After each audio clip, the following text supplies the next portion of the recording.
That morning, Claire Whitmore was preparing a wedding anniversary gift for her husband, while her name was being used to support a plan she had never agreed to. She still did not know that before night fell, her calmness would become the very thing Ethan Hale feared most. Seattle woke beneath a thin veil of rain, soft as breath spreading across the glass faces of high-rise buildings. The city was not fully awake, but it was no longer asleep. Cars slid along the wet streets, their headlights stretching into long streaks like lines of text not yet fully read. In a high-floor apartment overlooking the silver-gray bay, Claire stood before the mirror, slowly adjusting the collar of her cream-colored suit. She did not choose the blue dress Ethan had once liked. That dress still hung in the closet, wrapped in clear plastic, silent like a beautiful memory that had lost the right to step back into the world. In the past, if Ethan said a certain color suited her, Claire would remember. She had once believed a marriage was held together by small details, a dress, a dinner, a question asked after a long day. But after 10 years, she was beginning to understand that some details were only being remembered by one person. Claire was 38, the chief financial officer of Northline, a fast-growing clean energy company in Seattle. At work, she was known as the woman who could look at a report tangled like a maze and find the exit within minutes. She did not speak much. She did not need to impress anyone with a loud voice. Her power lived in precision, in her ability to see what others tried to hide beneath polished numbers. But in her husband's family, that precision had been given another name: cold. Her mother-in-law, Marjorie Hale, had once said over dinner that Claire was the kind of woman lucky enough not to need anyone to take care of her. The sentence had been wrapped in a smile, but its sharp edge still passed straight through Claire's heart. As if a woman who knew how to stand on her own no longer had the right to be tired. As if because she earned money, she also had to pay for the tenderness other people failed to give her. On the vanity table sat a pale brown wooden box, wrapped in ivory paper. Inside was an antique microphone that had been carefully restored. Its metal body held a muted silver sheen, and the mesh grill had been polished just enough, not too new, still carrying the aged dignity of something that had once witnessed many voices pass through it. Claire had spent months looking for it. She wanted to give it to Ethan on their 10th wedding anniversary.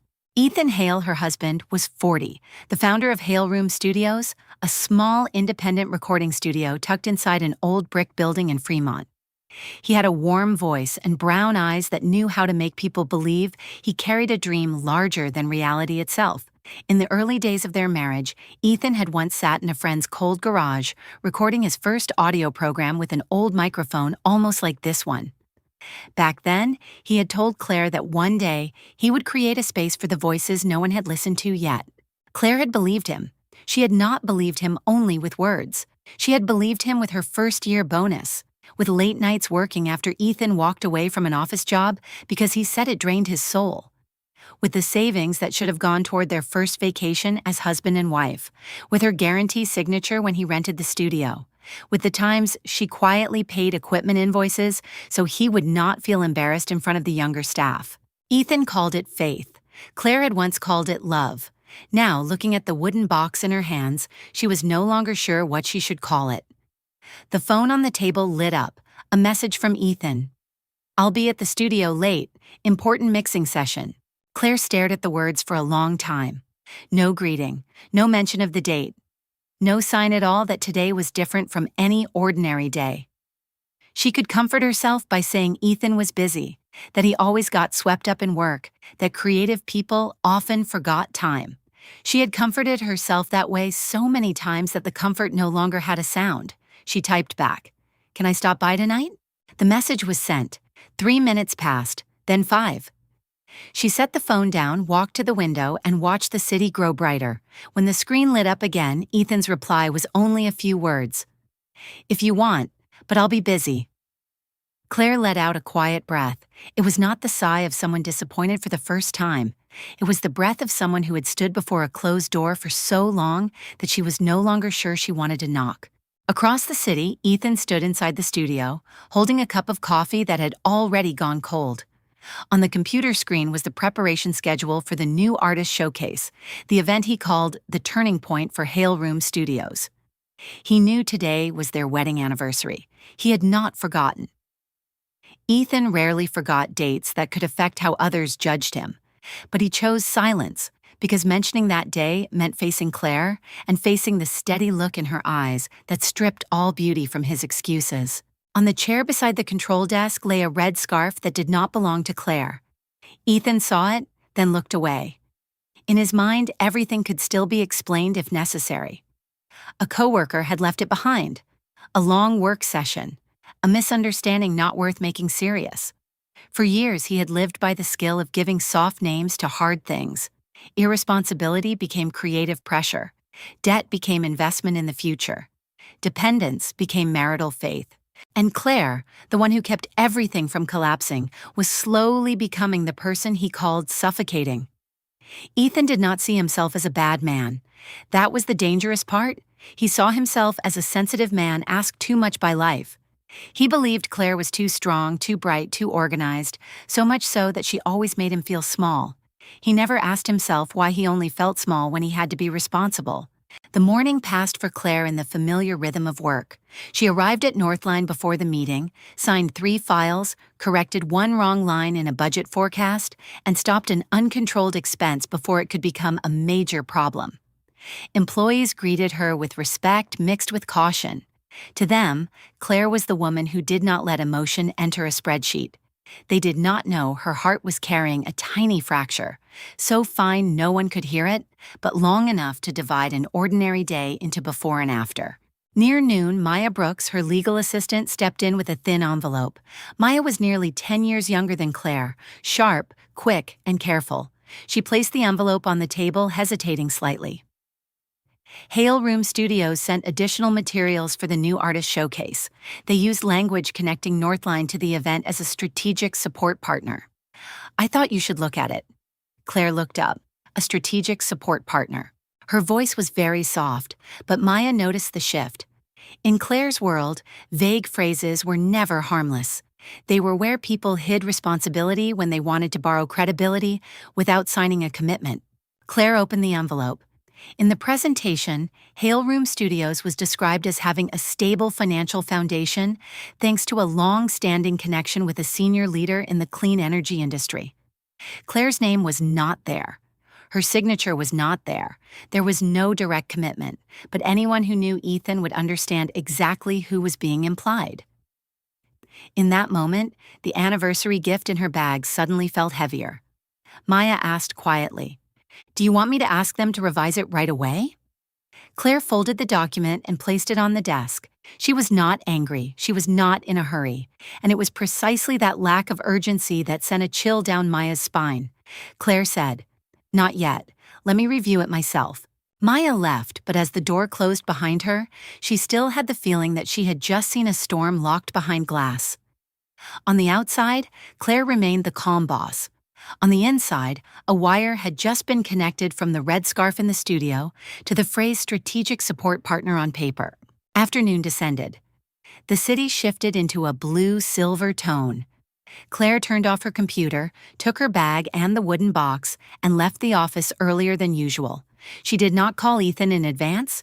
She told herself she only wanted to create a beautiful moment, only wanted to give him the gift, only wanted to remind him that before there was a studio, before the praise, before the events carrying his name, there had once been a woman sitting beside him in a cold garage, believing in his voice when the rest of the world had not yet heard anything. But deeper inside her, a very clear part of Claire had begun listening to another sound. Not music, not memory. The sound of papers brushing together. The sound of accounts opening. The sound of truth preparing to step onto the stage. She drove toward Fremont. Hale Room Studios glowed beneath a sky that had just stopped raining. On the glass door, the white logo appeared clean, confident, as if the place had stood on its own from the very first day. Claire parked across the street and looked at it for a long time. To outsiders, this would look like Ethan's dream. Only Claire knew that beneath that dream was her signature. She stepped out of the car, holding the wooden box in her hand. Rain still clung to the sidewalk, reflecting her shadow into one long streak of light. She did not know exactly what was waiting for her behind that door. But Claire's true power had never been in how much she was loved. It was in the fact that she was finally beginning to see exactly what she had been holding up. Claire had not even reached the studio door when she heard her own name spoken in a very soft voice. It was not the voice of a husband remembering his wife on their anniversary. It was the voice of a man explaining why he needed a life without her in it. Her hand stopped on the glass door handle. Behind the frosted glass, Hale Room Studios glowed with the warm golden light Ethan had always loved. He said that kind of light made artists feel safe, made their voices softer, made difficult stories easier to release naturally. Claire had once found that beautiful. She had once been proud that she had helped him create a place like that. But in that moment, the light inside no longer felt like warmth. It felt like a curtain being raised before the truth appeared. She stood outside the door, the wooden box in her hand. Raindrops still clung to the shoulders of her coat, growing colder by the second. Inside, Ethan's voice became clearer. He did not know she was there, and because he did not know, his voice was relaxed enough to hurt her. He was telling someone that Claire did not understand inspiration, that she always needed a plan, a budget, an answer for everything, that living beside her was like living in a room with too much light, where every mistake was seen before he had the chance to turn it into a beautiful story. Claire did not move. She had heard similar words before, but they had always been wrapped more gently. Ethan had said she was too practical, too careful, too used to seeing life through numbers. Each time, Claire had usually stayed silent. She had thought it was only a difference in personality. The artist and the manager, the dreamer and the one who kept the rhythm. She had once believed marriage was the way two people made up for what the other lacked. Now she understood that some people did not want to be completed. They only wanted someone else to quietly clear the road for them, then turn that silence into proof that they were being controlled. A woman's voice rose inside, soft, young, with a trace of hesitation. Does Claire really know nothing about the showcase? Claire recognized that voice. Ava Monroe, the girl who had once shaken her hand at a fundraiser, the girl who had said she admired women who could stand behind a project without needing the spotlight. Back then, Claire had thought Ava was intelligent and charming. She had even told Ethan that the girl had a distinctive storytelling voice, and if the studio wanted to support young artists, they should do it properly. Properly. The word suddenly felt unfamiliar. Ethan exhaled, as if Ava's question had tired him. Claire does not need to know everything. If she knows too early, everything will get dragged into procedure. Northline has so many rules. Claire has even more, Ava asked quietly. But her name is being used in the presentation materials, right? A silence fell. Claire felt her fingers grow cold around the wooden box. This was no longer only the sadness of a marriage. This was something else, something clearer, deeper, something that left traces on paper. Ethan answered, his voice lower now. Not her name, just a way of wording it. Everyone does that in this industry. People need to feel like the project has a strong foundation. Claire is my wife. What belongs to her is part of my story, too. The sentence was not loud, but to Claire it sounded like a piece of metal dropping onto an empty floor. What belongs to her is part of my story, too. For 10 years, Claire had grown used to having her name placed behind Ethan's success. She did not need to stand on stage. She did not need to be introduced at launch events. She did not need anyone to know where the money for the equipment had come from. But there was a vast difference between choosing to stand behind someone and having another person use your shadow without asking. Inside the studio, Ava went quiet. She was looking at Ethan, but something inside her had begun to shift. Before this, Ethan had told her Claire did not support him, that Claire saw art as an inefficient expense, that he had to build everything himself through faith and persistence. Ava had believed him because the story fit the image she wanted to see in him. A talented man misunderstood, a creative soul trapped inside practical life.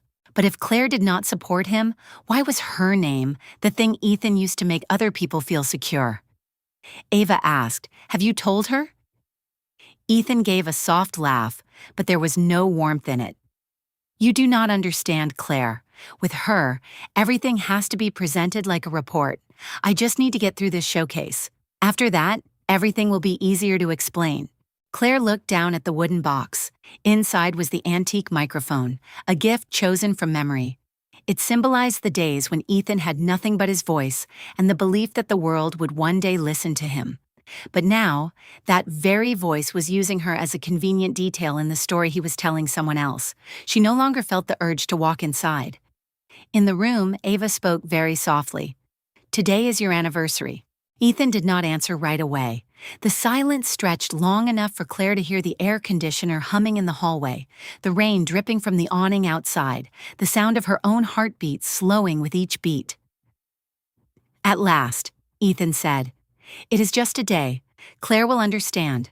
She always understands after things are already done." If the words before had hurt her, this sentence woke her up. Claire had always understood. Yes, she had understood too much. She understood when Ethan forgot to pay. She understood when he came home late. She understood when he needed more money for a project that had not yet earned anything. She understood when Marjorie called with worry in her voice. She understood when Paige texted that she only needed help one last time. Claire had understood so much that no one in the Hale family felt they needed to explain fully anymore. They did not need her permission. They only needed her endurance after the fact. The wooden box grew heavier in Claire's hand, but this time it was not heavy because of memory. It was heavy because she had just realized she had brought a gift to the man who was treating her patients like shared property. Ava lowered her voice. "I do not want to be the reason everything becomes complicated." Ethan answered quickly. "You did nothing wrong. You just reminded me what it feels like to be trusted." Claire closed her eyes for 1 second. Trusted.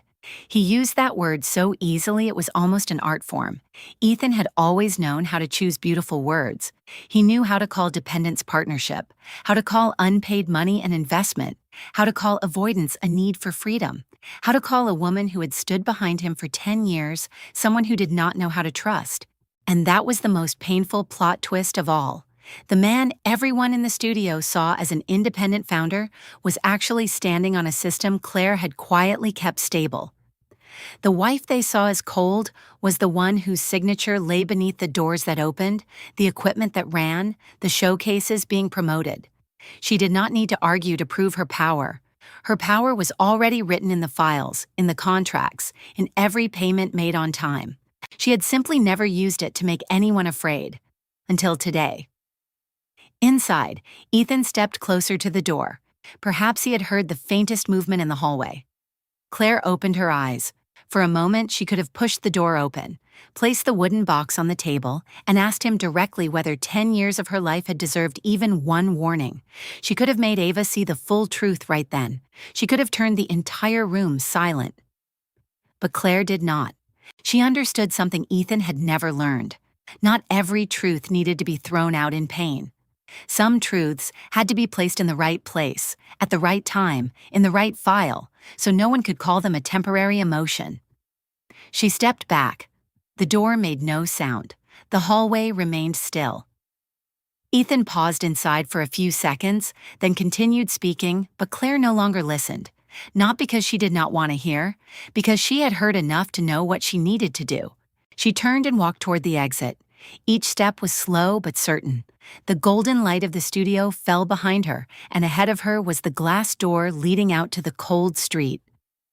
Outside, Seattle still shone wet beneath the lights, calm to the point of cruelty. The city did not know that a marriage had just cracked. The city did not need to know. Claire stepped outside and drew in a deep breath. The cold air cut through her throat, but it made her clear-headed. She walked to her car and placed the wooden box on the passenger seat. The gift was still unopened. Perhaps it would never be given. The phone in her pocket vibrated.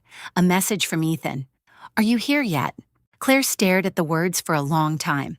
He was standing only a few meters away from her, inside a room full of light, surrounded by words he believed she had not heard, and still asking as if everything remained untouched. She did not reply. Instead, she opened the Notes app on her phone and wrote 3 lines. Showcase materials, Northline's name, studio account, 3 short lines. But to Claire, they were no longer suspicions. They were the beginning. She started the car. In the rearview mirror, the Hale Room Studios logo shrank behind her, white and blurred in the rain that had begun falling again. Outsiders would still see Ethan's dream. Ava probably still did not fully understand what story she was standing inside. Ethan still believed Claire was someone who could be handled later, like every other complication in his life. But for the first time in 10 years, Claire did not drive home thinking she had to save something. She drove away with a different kind of silence. Not the silence of endurance, but the silence of someone who had finally begun to inspect the entire foundation. Inspecting foundations was something Claire did better than anyone. But that night, for the first time in her life, she was afraid that what she was about to find would not be inside a building or a report. It would be inside the very marriage she had spent her youth trying to keep standing. The apartment was silent when Claire returned. There was no sound of Ethan calling from the living room. No familiar background music from the small speaker near the window. No jacket of his thrown casually over the chair like every other evening. There was only the city light crawling through the wide glass panels, scattering cold patches of brightness across the floor. Outside, Seattle continued living. People still walked under the rain. Cars still stopped at red lights. Apartments still glowed for late dinners.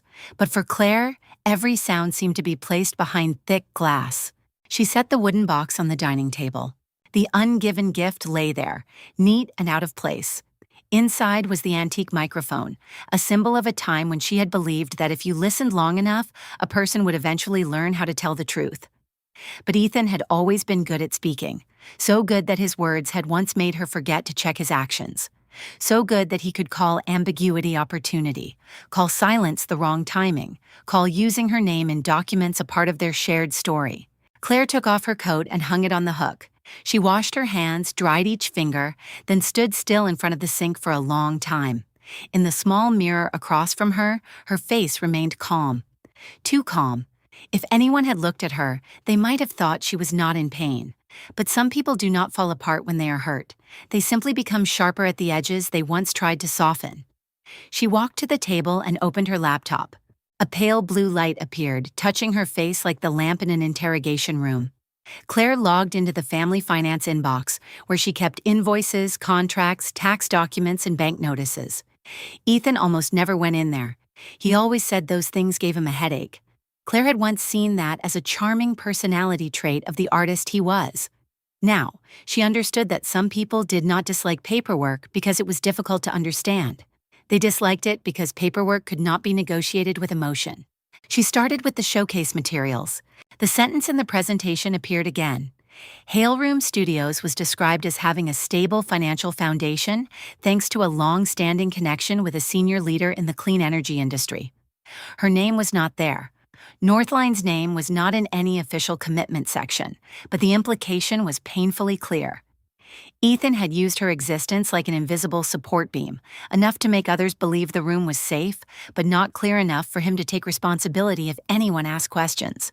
Claire saved a copy into a new folder. She named the folder Personal Review, not Revenge, not Outrage, just Review. A clean, calm, precise word, a word that let her breathe. Next, she opened the payment history of their shared account. At first, the expenses looked normal. Studio electricity, data storage fees, audio software maintenance, coffee for a group work session. Things she had seen many times before and never questioned because they fit the image of a studio slowly growing. But when Claire began looking with a different kind of eyes, the rows of numbers started arranging themselves. A payment for a private workspace in Ballard. The note said content production support, a short-term tuition fee for an advanced audio training course.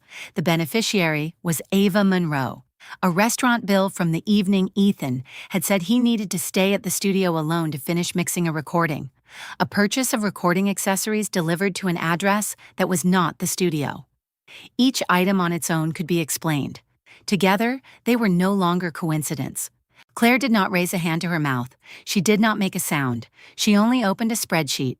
Date, description, source of funds, related person, notes.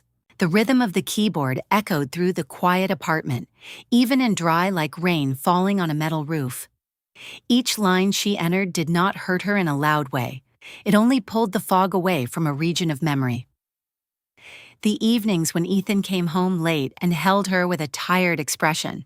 The times he said a young artist needed a chance. The times she praised him for helping newcomers in the industry. The times he smiled and told her not to worry, that he knew what he was doing. He did know. He simply did not want her to know. Somewhere else in the city, Ethan was still at the studio. He sat in front of the control desk, but he was not listening to any recording. The screen before him glowed with dozens of audio tracks, but inside his mind there was only the image of Claire standing outside the glass door holding the wooden box, her expression calm enough to be unreadable. He was not sure how much she had heard. That uncertainty scraped at him. If she cried, he could comfort her. If she got angry, he could say she had misunderstood. If she confronted him, he could turn the story toward feelings. But she had done nothing. She had stayed silent. Ethan hated that silence because it gave him no material to turn himself into the victim. Ava had left early. Before leaving, she had only said she needed to think. Ethan told her not to let Claire make everything feel heavier than it was, but Ava did not answer. She simply picked up her bag, pulled the red scarf from the chair, and walked out. For the first time, Ethan realized that even Ava was beginning to hear the empty spaces in his story. He reassured himself that Claire would call eventually. She always called when there was a problem to solve. She was always the one to open difficult conversations, always the one to find a way to return chaos to order. He only had to wait. But in the apartment, Claire did not call. She found the next email near midnight. It was a payment confirmation for a small workroom in Ballard. The secondary notification recipient was Ava Monroe. Ethan had not hidden it carefully, or rather, he had become so used to Claire trusting him that he had not felt the need to hide it carefully. That truth hurt her more than the email itself. Claire leaned back in her chair. For a few seconds, she allowed herself to close her eyes. She remembered Ethan from the early years, the man sitting in a cold garage, both hands wrapped around a cup of hot noodles, his eyes bright as he spoke about sound, about people who had not yet been heard, about a room where anyone who entered could tell the truth of their own story. He had once had nothing but a dream, and Claire had loved that fragility. She had thought that if she was steady enough, he would have a place to grow. But some people do not grow inside support. They only learn how to stand higher on someone else's shoulders. She opened her eyes. The pain was still there, but it no longer blinded her. Claire continued working. She downloaded invoices, saved emails, captured documents, noted times. She did not edit anything, did not add assumptions, did not use heavy language. She only preserved the truth in its most original form. That was what made her different from Ethan. He wanted to turn the truth into a story that served him. She only wanted to place the truth where it belonged. Near 1 a.m, she sent an email to Maya. I need every file related to Hale Room Studios, the showcase materials, any mention of Northline or my title, and recent payments made through the shared account. Keep this internal. Meet me tomorrow morning before office hours. She reread the email. There was no excess emotion, no complaint, not a single word that could be turned into loss of control. Then she sent it. Maya read the email a few minutes later. She had been getting ready to sleep when her phone lit up. From the way Claire wrote, Maya knew something serious had happened. Claire never used many words when the matter was large. The shorter it was, the colder it became. The colder it became, the more attention it deserved. Maya did not send a long reply. She only wrote that she would prepare. The next morning, Claire arrived at the office before the sky had fully brightened. Seattle was still covered in mist, and the high-rise windows reflected a pale gray blue.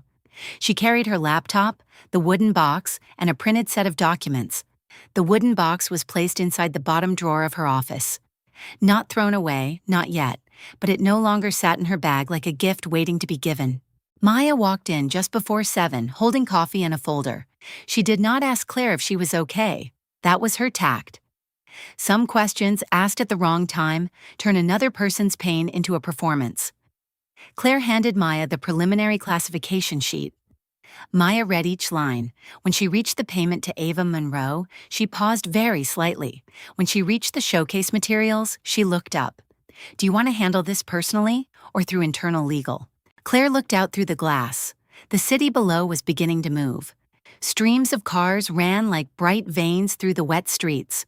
She had once looked at that view and thought everything out there was chaotic. Today she saw that even chaos had a path if a person was calm enough to look from above.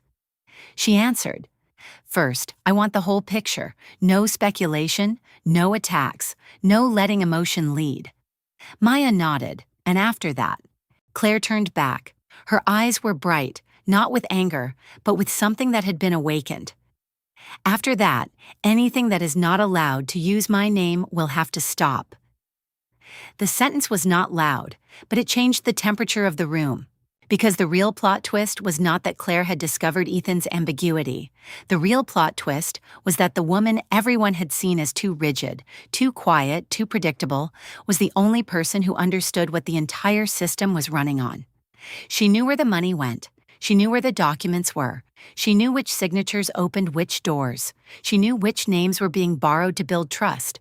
And now, for the first time, she no longer confused protecting herself with cruelty. Claire's phone vibrated. A message from Ethan. "Can we talk tonight? I think you misunderstood a few things." Claire stared at the words for a long time. In the past, she would have answered immediately. She would have opened a door.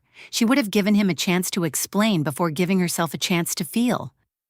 Today, she placed the phone face down on the desk. Maya saw it, but said nothing. Claire opened the spreadsheet and dragged another document into the personal review folder. Outside, the light finally touched the rain-soaked rooftops. She did not need to hurry. The truth had begun to have a file, and once the truth had a file, it no longer needed to beg anyone to believe it. Claire sat in her office at Northline as morning light poured through the floor-to-ceiling glass. The city below was waking, streams of cars threading together like veins running through the giant body of Seattle. On the screen in front of her, the personal review folder sat still, small and orderly. But inside, it was something that could change the entire part of life Ethan Hale had grown used to calling stable. Maya had just left the room to gather more documents. The door closed behind her.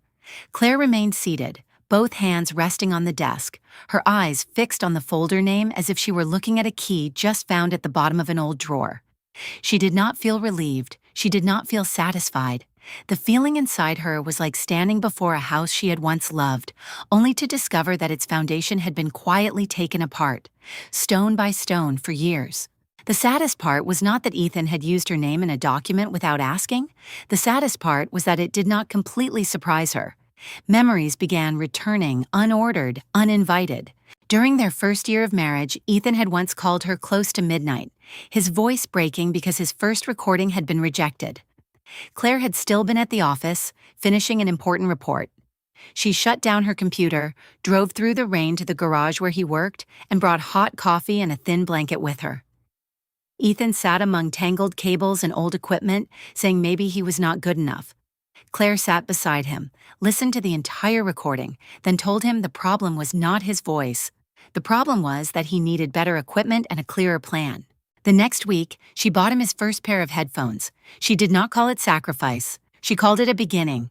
Then that beginning stretched into habit. A new software program, a room rental, a stronger computer, an audio specialist who needed to be paid, a young technician who needed wages on time. Ethan always said just this once more.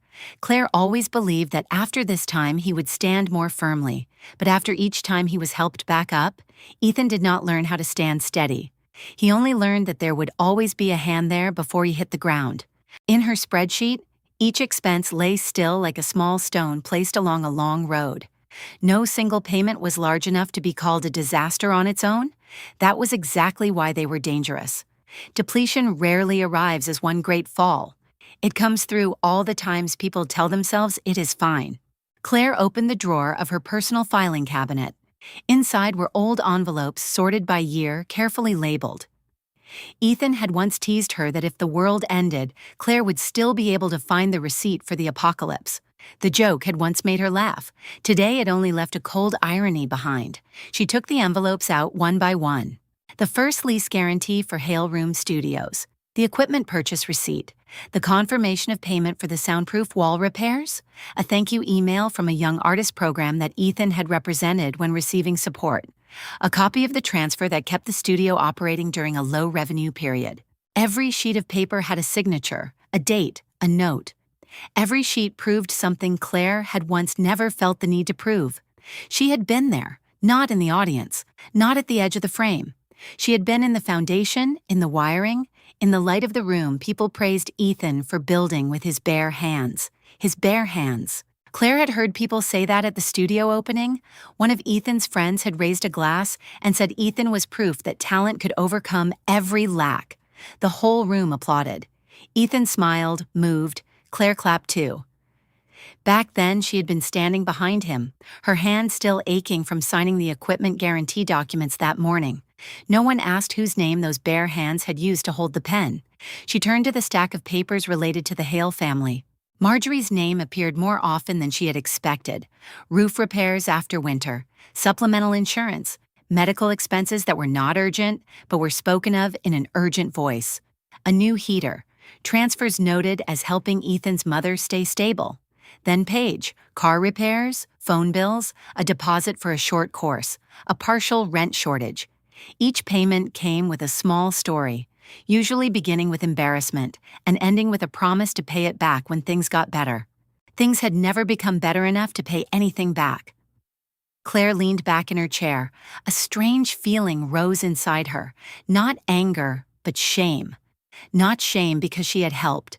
Helping people was not wrong.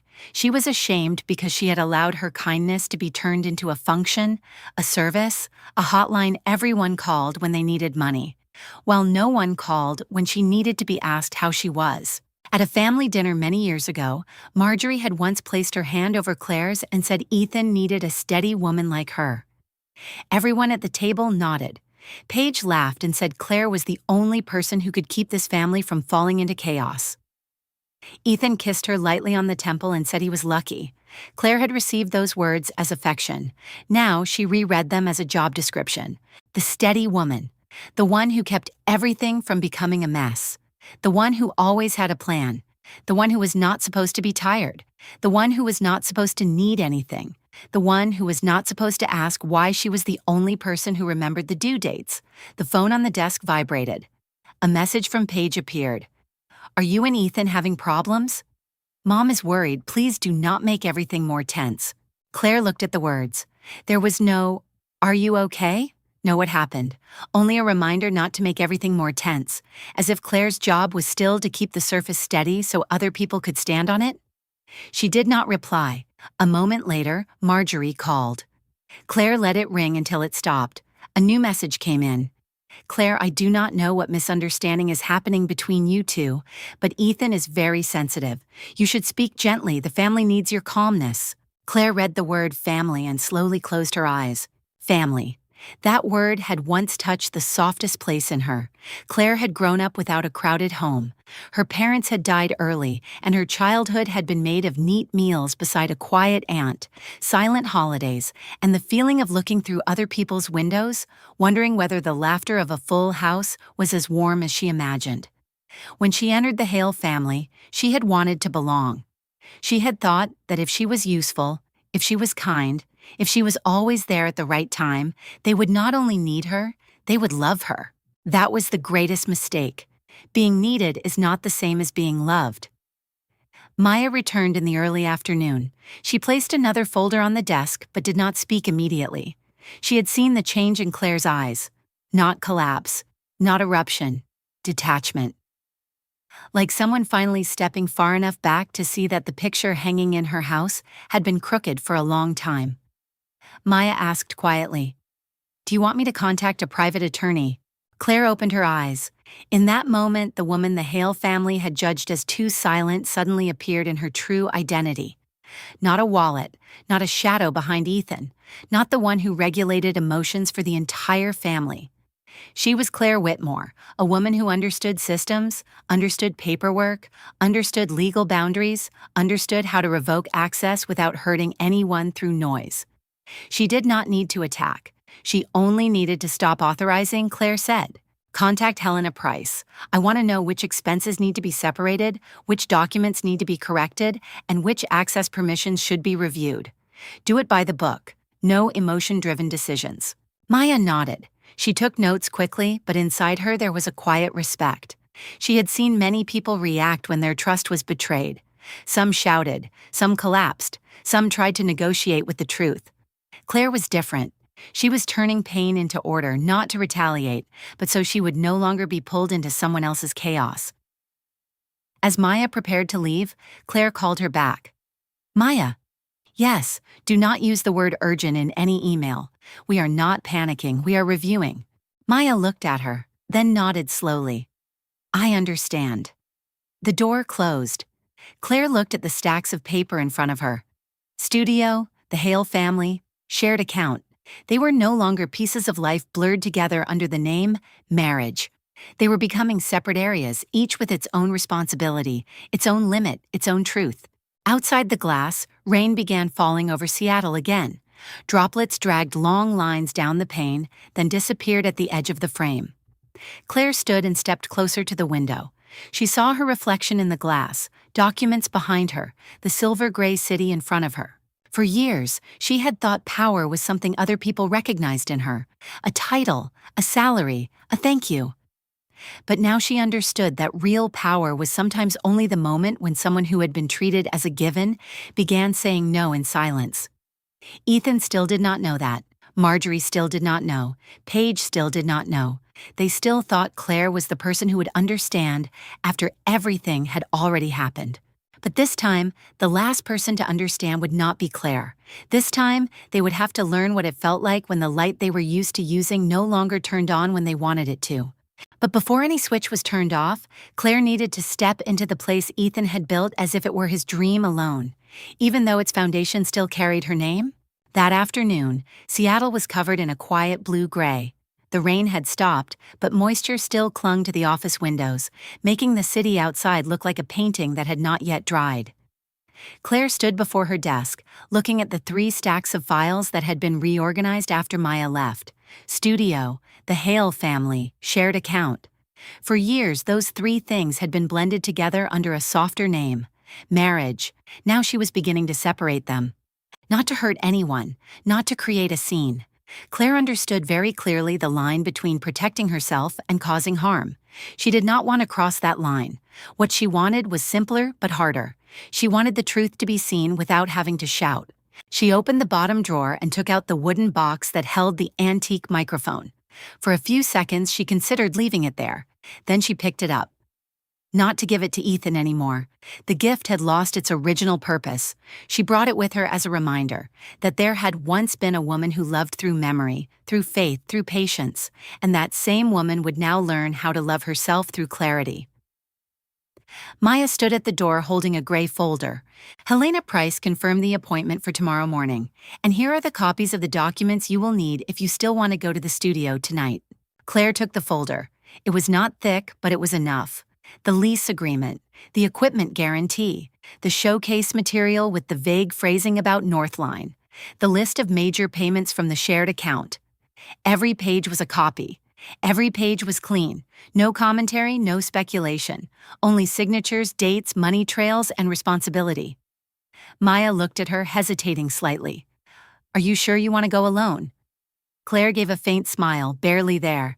I am not going there to start a fight, Maya. I am going to return a room to its proper light. Maya said nothing more. She understood that when Claire used that tone, the decision had already been set down like a seal. On the road to Fremont, the city slid past the car windows in cold streaks of light. Claire drove slowly, both hands steady on the wheel. She did not turn on music. Inside the car, there was only the even sound of the engine and the tires rolling over the damp road. On the passenger seat, the wooden box lay beside the gray folder. On one side was memory, on the other was truth. Both belonged to the same marriage, but only one could still protect her. At Hale Room Studios, Ethan was trying to make the room feel normal. He stood before the control desk, talking to 2 young collaborators about the upcoming showcase, his voice warm, his hands moving with the practiced rhythm of someone used to leading. Ava sat near the computer, quieter than usual. Her red scarf no longer hung loosely over the chair. She had put it away in her bag, as if a color too bright could also become evidence. Ava had not slept well. Claire's few words from the night before had stayed in her mind. Showcase materials, Northline's name, studio account. She was beginning to realize that between the story Ethan had told and the room she was sitting in, there were many gaps. Those gaps made no noise, but the quieter they were, the harder they became to ignore. Ethan did not want to look at them. He told himself everything was still under control. Claire would calm down. Claire always calmed down. She could be angry, she could be silent, she could ask questions, but in the end, she would choose a solution.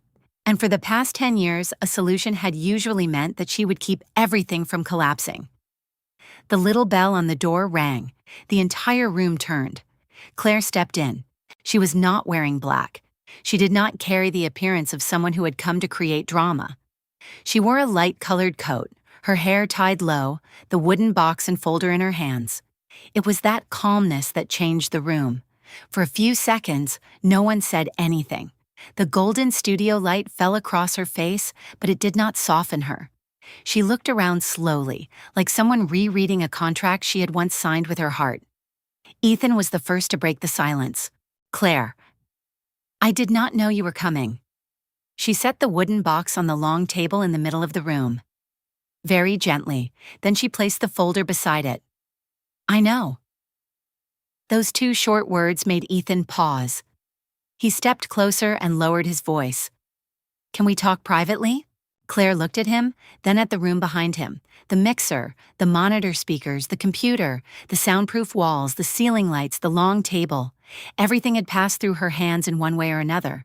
Some through signatures, some through transfers, some through silence, she said.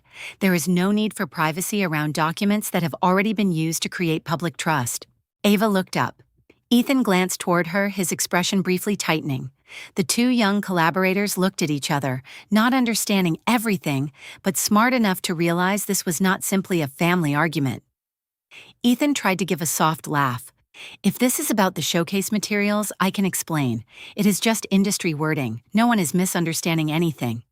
Claire opened the folder and took out the first printed page. "Then let us make it clearer." She placed the paper on the table. This is the event presentation, where the studio is described as having a stable financial foundation thanks to a connection with a senior leader in the clean energy industry. My name is not there, true, but everyone in your network knows what your wife does and where she works. Ethan exhaled sharply. "You are making this bigger than it is." Claire placed the second page down. "This is the lease agreement. I am the guarantor." The third page. "This is the equipment file. I am the co-signer." The fourth page. "This is the list of payments from the shared account for studio operating expenses. The primary funding source comes from my income." The air in the room tightened. Milo, one of the young collaborators, lowered his eyes to the paper in front of him, as if looking any longer would be impolite. Ava looked at Ethan. For the first time, her eyes were not searching for protection from him. They were searching for an explanation. Ethan spoke, his voice lower now. "You do not have to present everything as if I deceived someone." Claire looked up. "I am not presenting emotion. I am presenting records." The sentence silenced Ethan. He was used to winning conversations through emotion. He knew how to say he was lonely, pressured, that he needed creative space. But in front of records, those words became misplaced. Paperwork did not argue, it simply existed. Ava slowly stood. "Ethan, you said Northline was only mentioned as a source of collaborative inspiration. You did not say Claire was guaranteeing most of the costs." Ethan turned to her. "Ava, this is more complicated than you think." Claire looked at Ava, her voice calm. "Complicated is when there are many layers of truth. Here the issue is that many layers were left out." Ava lowered her eyes. The sentence did not attack her, but it still made heat rise to her face. She was beginning to understand that she had been standing in a room lit by a power source Ethan had never shown her. Ethan stepped closer to the table and placed his hand on the back of a chair. "Claire, what do you want?" The question sounded as if he were asking the price of peace. In the past, perhaps Claire would have said she wanted him to be honest, wanted him to remember their anniversary, wanted him to see her as more than the person who handled the consequences. But now, she knew that some things, if they had to be asked for, were no longer whole. She said, "I want every document connected to my name, my title, my company, or my resources to be reviewed and corrected. I want the studio to stop using my presence as an implied commitment. I want payments from the shared account to be paused until there is clear separation, and I want you to understand that my silence is no longer consent. Every sentence was short. Every sentence was clear. Every sentence was like a door being closed properly. Ethan looked at her. In his eyes, discomfort began shifting into fear, not fear of losing an argument. He was beginning to see something larger. Claire had not come to demand love. She had come to reclaim permission that had been borrowed without the right. He said softly, "If you do this, the showcase will be affected." Claire answered, "If the showcase can only stand because people misunderstand my resources, then what needs to change is not my decision." No one said anything. The final plot twist appeared in that room, not through tense music or a loud confession. It appeared in the eyes of the people around Ethan. The independent founder they had admired was suddenly no longer standing alone under the lights. Behind him was a woman who had once been described as too rigid, too practical, too difficult to approach. But it was that woman who held the files, the responsibility, the foundation the studio had been stepping on every day. Claire did not need to say she had power. The room understood. She picked up the wooden box. Ethan looked at it for the first time. "What is that?" Claire looked at the box, then at him. An anniversary gift. But maybe it belongs better with someone who still understands the value of listening. Ethan had no answer. Claire turned toward the door. Before leaving, she paused for a beat. "My attorney will contact you tomorrow. Everything will be handled through the proper process." The door opened. Cold air flowed in. Claire stepped outside, as calm as she had been when she arrived. Behind her, Hale Room Studios was still lit, but the light no longer felt warm the way it had before. It fell over every face, every piece of equipment, every page on the table, making everything more exposed. Ethan stood in the middle of the room he had once called his dream, understanding for the first time that some dreams do not collapse because someone destroys them. They begin to shake when the person holding them up finally steps out of the dark. And as Claire stepped onto the cold sidewalk in front of Hale Room Studios, Ethan finally realized that what he feared was not her anger. It was the fact that she had stopped asking for permission to be respected. The studio door swung open behind her. The small bell above it rang sharply, out of place in the damp, cold Seattle night. Ethan stepped out, his shirt wrinkled at the cuffs, his face tense like a man pulled off stage before he could finish his performance. He did not run, but his steps were faster than usual. Under the streetlight, his familiar confidence had grown noticeably thin. Claire. She stopped beside her car, still holding the wooden box. She did not turn around right away. A part of her still remembered that voice from many years ago, when Ethan had called her name in the cold garage after his first recording, joyful and trembling all at once. Back then, all he had to do was call, and she would turn. She would walk over. She would ask what he needed. Tonight she turned slowly, not because he needed her, but because she was ready to hear whether he would choose the truth or another story. Ethan stood a few steps away from her. He lowered his voice, perhaps because there were still people inside the studio. Perhaps because he was afraid of hearing himself too clearly. You cannot just walk in there, put documents on the table, and leave as if everything is only paperwork. Claire looked at him. The night wind moved softly through the loose strands of hair at her temples. Behind Ethan, through the glass, Ava stood still inside the studio. The two young collaborators were no longer pretending to work. "Everyone was listening by not looking directly," Claire said. "Then what would you like to call it?" Ethan fell silent for a beat. The question was too simple, which meant he could not answer it with simple words. He was used to using the fog of emotion to soften every outline. He said, "It is our life. It is marriage. It is support between husband and wife. You are turning it into an audit." Claire gave a small nod, as if he had finally said one thing partly right. "Maybe because for too long I called an audit a marriage." The sentence was not loud, but it made Ethan stop. He looked at her as if he were seeing for the first time that the woman before him was no longer standing in the role he knew. Not the wife waiting to be soothed, not the household manager trying to patch everything back together, not the woman who would take one step back so other people could feel less uncomfortable. Claire was standing there as herself, calm enough not to need to hurt anyone, clear enough not to be pulled back into the dark. Ethan exhaled, his voice shifting into fatigue. You know I hate feeling judged. Every time I am near you, I feel like a mistake that needs correcting. You do not understand that. You are always right, always have an answer, always make people feel smaller. Claire looked at him for a long time. That sentence had once hurt her in a different way. In the past, every time Ethan said he felt small beside her, Claire tried to make herself smaller. She spoke less about work, mentioned her achievements less, asked fewer questions about expenses. She put her confidence down, as if it were something sharp that could wound the man she loved. Now she understood that a person cannot become larger simply by asking someone else to shrink. Claire said, "You do not feel small because I have answers. You feel that way because you do not want to take responsibility for the questions." Ethan frowned. "You are talking like a report again." "No, I am talking like someone who has listened to you for 10 years. The wind passed between them. Inside the studio, Ava lowered her eyes. She heard the sentence even though Claire had not raised her voice. 10 years. Those two words carried a weight that the months she had spent near Ethan could not match. Ava had once believed she was seeing the hidden part of him, the part Claire had forgotten. But the more she listened, the more she realized that perhaps she had only been hearing a recording edited too carefully, where inconvenient sections had been cut out and Ethan's loneliness had been raised just enough to move someone's heart. Ethan stepped slightly closer. "I am not denying that you helped me, but you helped in a way that made me feel like I had lost my freedom." Claire looked at the wooden box in her hand.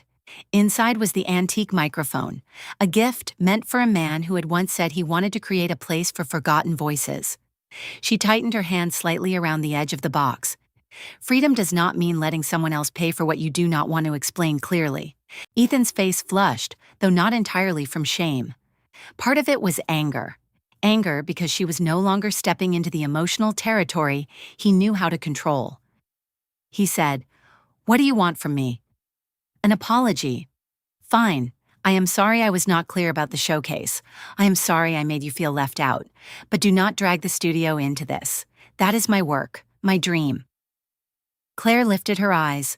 They were not cold. They were sad, but not weak. If the studio is your dream, then from now on you need to prove it can stand on your resources. Not my name, not the shared account, not wording that makes people misunderstand that I agreed. Ethan shook his head. "You know how important the showcase is." "I do. That is exactly why I cannot allow my name to be used as an implied guarantee." He looked at her as if he could not believe it. "You would let it be affected just because of your pride." This time, Claire almost smiled, not because she was amused. It was the smallest smile of someone hearing an old door try to open again. Not pride, boundaries. Those two words changed the air. Boundaries. A simple word. Clean, not inflammatory. But to Ethan, it felt like a wall had appeared where there had always been a passage. He was used to Claire understanding afterward, Claire fixing afterward, Claire paying afterward, Claire forgiving afterward. But boundaries do not come afterward. They stand directly in front of you and say, "Stop." The studio door opened again. Ava stepped out, wearing a thin sweater, holding her bag against her chest. She did not look at Claire first. She looked at Ethan. "You should answer more clearly." Ethan turned sharply. "Ava, this does not involve you." Ava drew in a breath, pain flickering in her eyes. In the past, that sentence might have made her feel protected. Tonight, it made her realize she too had been placed outside the parts Ethan did not want to explain. She said, "It does involve me, because I believed this studio was more independent than it really is.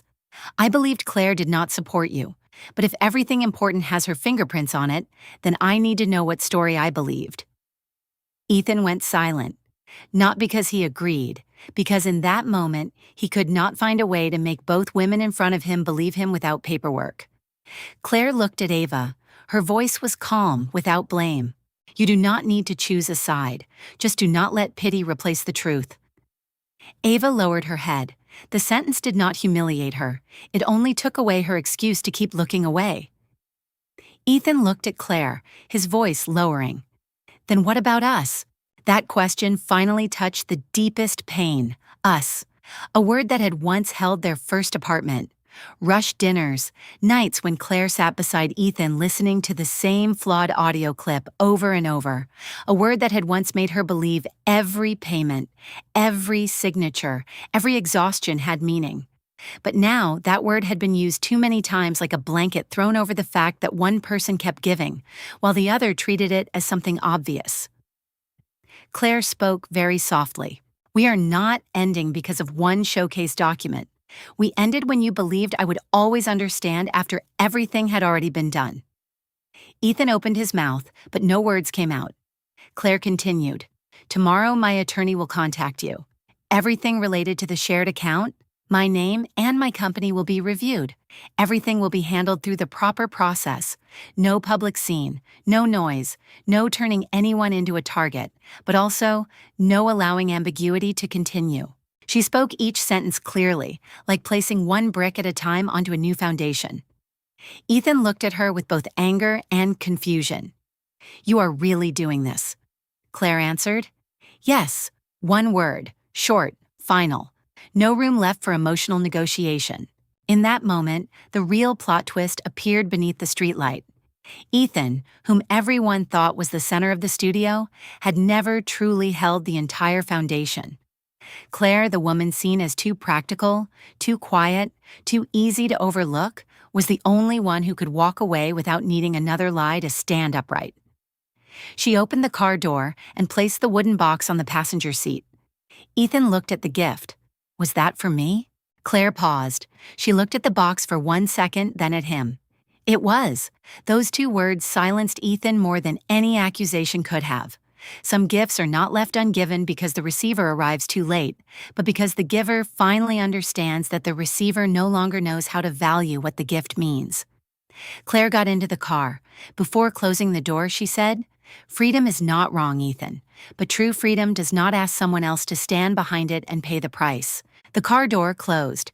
Ethan stood on the sidewalk, Ava a few steps away from him, the studio glowing behind them. No one said anything. The city around them continued moving, cars passing over the wet street, lights stretching like lines of sound no one had edited. Claire drove away slowly. In the rearview mirror, Ethan's figure grew smaller. She did not feel victorious. She did not feel fully relieved. There was only a deep but clean ache, like a wound finally washed with cold water. Behind her, Ethan watched the car until it disappeared around the corner. The first thought that entered his mind was not an apology for Claire. It was the question of where the showcase money would come from.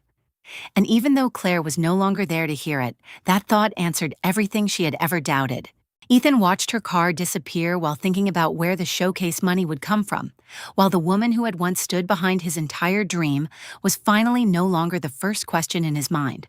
The next evening, the doorbell rang in Claire's apartment just as the city began to light up. Outside, Seattle was covered in a thin layer of rain, and the glass windows of the buildings across the street glowed in scattered patches like unfamiliar eyes. Claire was sitting in the living room, a cold cup of tea in front of her, along with 3 neat stacks of files. Studio, the Hale family, shared account. She was not surprised when she saw Marjorie and Paige on the doorbell screen. Claire had expected them to come, not because they were worried about her, not because they wanted to hear the full truth, but because in the Hale family, whenever Ethan faced consequences, the first person expected to solve them was always Claire. Marjorie would bring the language of a wounded mother. Paige would bring the impatience of someone about to lose the support she had grown used to. Both of them would call it family. Claire opened the door. Marjorie Hale stepped in first, her silver hair neatly brushed, her dark coat still marked with rain. She held her chin slightly high, as if entering her daughter-in-law's home was not about asking questions, but about correcting an order Claire had disturbed. Paige followed behind her, holding her handbag against her chest, her eyes red from lack of sleep or worry, but the look she gave Claire was sharper than it was sad. Claire closed the door. She did not ask whether they wanted anything to drink. It was a small thing, but Marjorie noticed immediately. Before this, Claire had always taken care of those details. Hot tea, dry towels, a comfortable place to sit. Marjorie had once considered that Claire's natural politeness. Now that those things no longer appeared automatically, the room suddenly became cold in a very practical way. Marjorie sat down in the chair across from her and removed her gloves very slowly. "Claire, I think we need to talk like family. Claire sat down. She placed both hands on her knees, her back straight, her eyes calm. I also think we need to talk clearly. Paige exhaled, as if the word clearly had already exhausted her. You made Ethan panic. He said your attorney is going to contact him. Do you really want to turn family matters into paperwork? Claire looked at Paige. This has been on paper for a long time. It is just that before now, no one needed to read it. The sentence made Paige fall silent for a beat. Marjorie immediately leaned forward, her voice softer but heavier. Ethan may have been thoughtless. I am not defending him if he made you sad. But men who do creative work sometimes do not see all the consequences. You are the more practical one. You have to be calmer. Claire heard the word, have to sitting in the middle of the sentence like an old lock. She had lived under words like that for too long. Had to understand, had to give way, had to stay calm, had to protect appearances, had to remember family. While Ethan was allowed to dream, allowed to be tired, allowed to be confused, allowed to need time, she had been assigned the role of the only adult in every room. She spoke slowly. I have been calm for years. Maybe that is why everyone mistook my calmness for agreement. Marjorie froze. Paige folded her arms.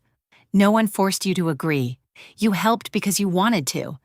Now you are bringing all of that up as if the whole family owes you. Claire looked at her. In Paige's eyes was the defensiveness of someone not yet ready to call dependence by its real name. I am not using my kindness to calculate a debt. I am separating help from being treated as a default resource. Paige flushed. A default resource. That sounds exactly like you, always turning everything into terminology. Claire did not react right away. She let the sentence fall to the floor, stay there, and did not pick it up. Before, she would have tried to explain so no one would see her as cold. Tonight, she understood that not everyone wanted to understand. Some people only wanted her to feel guilty for naming what they had been benefiting from. Marjorie looked toward the 3 stacks of files on the table. What are you planning to do with all of that? Claire answered. Review, 1 word, short, clean, not an attack. Marjorie tightened her grip on the gloves in her lap. A review could hurt this family, Claire. Ethan is under a lot of pressure. The studio is his pride. If you affect his event, you will ruin the opportunity he has been waiting for. Claire looked at her. In her mind appeared the image of Ethan standing beneath the studio lights, telling her how important the showcase was. Then came the question that had been the first thing in his mind after she left. Where is the money? Not how badly Claire was hurting, not how he had used her name. Money. I am not ruining Ethan's opportunity. I am only requiring that opportunity not be built on a misunderstanding about me. Paige stepped forward. But you are his wife, Claire answered immediately. A wife does not mean a backup signature. The room went silent. Marjorie looked at Claire for longer. For the first time, she seemed to truly see that the woman in front of her was no longer the daughter-in-law who would bend down and pick everything up whenever the Hale family dropped it. Claire was still polite, still composed, but that composure no longer served other people. It protected her. Marjorie changed her tone, making it softer. I know you have helped this family a great deal. I have not forgotten. Paige has not forgotten either. But just because you are angry with Ethan right now, does that mean you want to cut everything off? Claire looked at her. She remembered very clearly the times Marjorie had called late at night because of insurance problems. The times Paige had texted that she only needed help one last time. The times Ethan had avoided the subject because he did not want to talk about money, while everyone naturally came to Claire. Claire did not regret helping.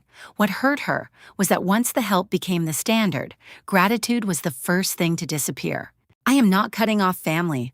I am only stopping family from being used as a reason to avoid transparency. Marjorie blinked. Paige turned her face away. Claire continued, her voice lower. I need to ask one thing. Did both of you know Ethan was using my name and position in the showcase materials? Marjorie did not answer immediately. Paige looked down at her handbag. That pause said more than any admission could have. Claire felt a very quiet pain pass through her chest.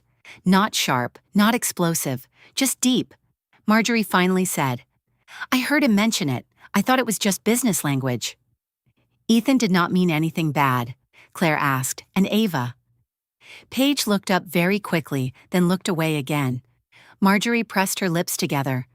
I knew he worked closely with that girl, but I did not think it mattered more than keeping the family peaceful. Keeping the family peaceful. Claire repeated it inside herself.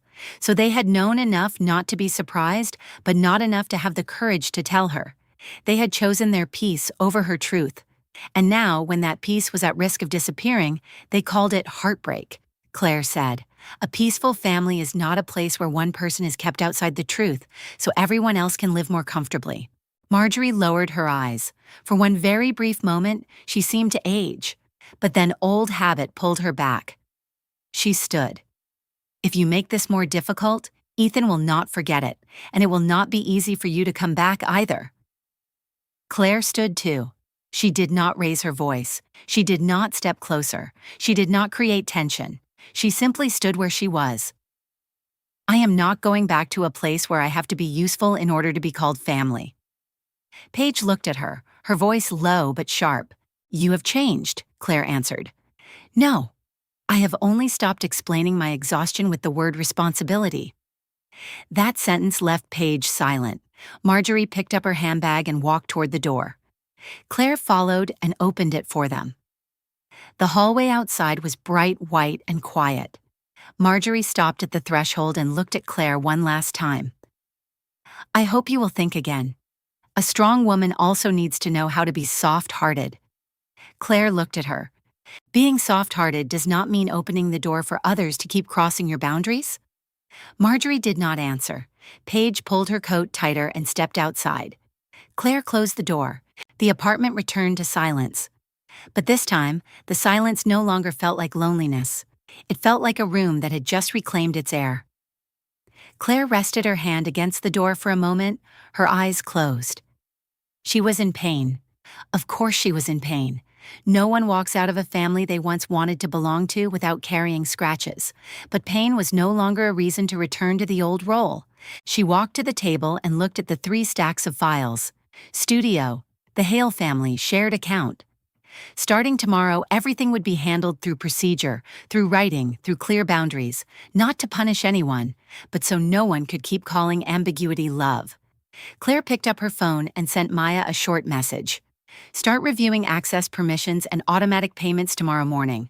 Follow the proper process with Helena. The message was sent.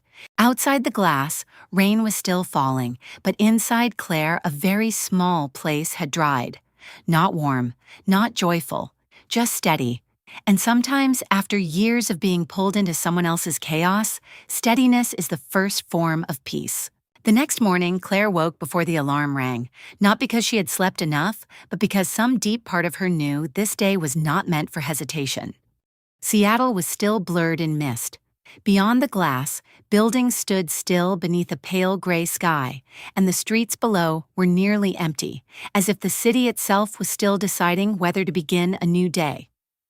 Claire stood in the kitchen, waiting for the water to boil, both hands wrapped around an empty cup. The apartment was quiet. There was no sound of Ethan opening a cabinet to look for coffee. No rushed question about her work schedule. No half-joking, half-complaining remark about how early she had woken up. That absence felt strange at first. Then it became clear. Like when someone finally turns off a machine that has been running in the background for too long, and only when it stops do they realize they have been living inside noise for years. On the dining table, the 3 stacks of files were still in their proper places. Studio, the Hale family, shared account. Claire looked at them as if she were looking at 3 rooms inside an old house. Each room had once been opened with the same key, called marriage. Today she would begin changing the locks one by one, without noise, without anger, without letting emotion turn into uncontrolled action. She put on a pale gray suit, tied her hair low, and fastened her watch. In the mirror, her face was calm enough that an outsider might mistake it for coldness. But the all-knowing voice of this story understood clearly that Claire was not empty inside. She was hurt. She was tired. She was grieving. She had simply learned that not every pain needed to be placed on the table for other people to judge. Some pain only needed to be protected from being used again. When Claire arrived at Northline, the office was still nearly empty. The hallway lights turned on with each step she took. The sound of her shoes touching the stone floor rang out evenly, cleanly. She went straight into her office, opened her computer, and logged into the personal review folder. The documents from the night before and the copies Maya had prepared were arranged into subfolders. There were no names that sounded accusatory, no inflammatory language, only clear classifications, contracts, payments, access permissions, guarantees, media materials. Maya stepped in just before 7, holding coffee and a folder of notes. With her was Helena Price, the private attorney Claire had scheduled to meet. Helena was in her 50s, with short silver hair and eyes that were sharp but not cold.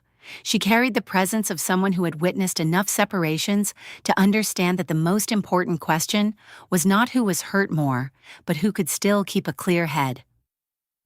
Helena set her briefcase on the desk. I reviewed what Maya sent. The first thing we need to do is control risk, not create more risk. Claire nodded. I do not want to make this bigger. I want everything done properly. Helena looked at her for another second, as if trying to decide whether the sentence came from reason or from a wound. Then she opened the folder. Then we start with access permissions and automatic payments. No unusual transfers, no rushed asset withdrawals, no emotional messages. Every change must have a valid reason and be recorded. Claire sat down. The sentence felt to her like a railing in the fog. She did not need a shortcut. She needed a road steady enough that when she looked back later, no one could say she had acted out of anger. Maya opened the spreadsheet. Helena read each item. The shared account needed to be reviewed. Supplemental cards tied to non-essential expenses needed to be temporarily suspended through bank procedure. Automatic payments not under Claire's name needed to be separated from her account. External documents that hinted at Northline or Claire's position needed to be formally requested for correction. The studio guarantee agreement needed to be reviewed according to termination or replacement clauses. Claire listened, asked in the right places, answered in the right words. Not once did she say she wanted to embarrass Ethan. Not once did she use the word destroy.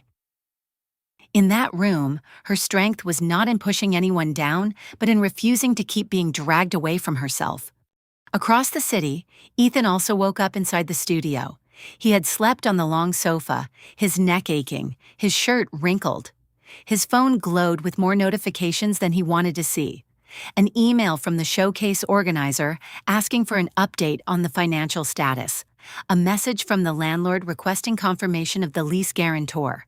A missed call from Marjorie. 3 messages from Paige. Ethan sat up and looked around the room. Yesterday, this place had still felt like his territory. Today, every piece of equipment seemed to be asking a silent question. He hated that feeling.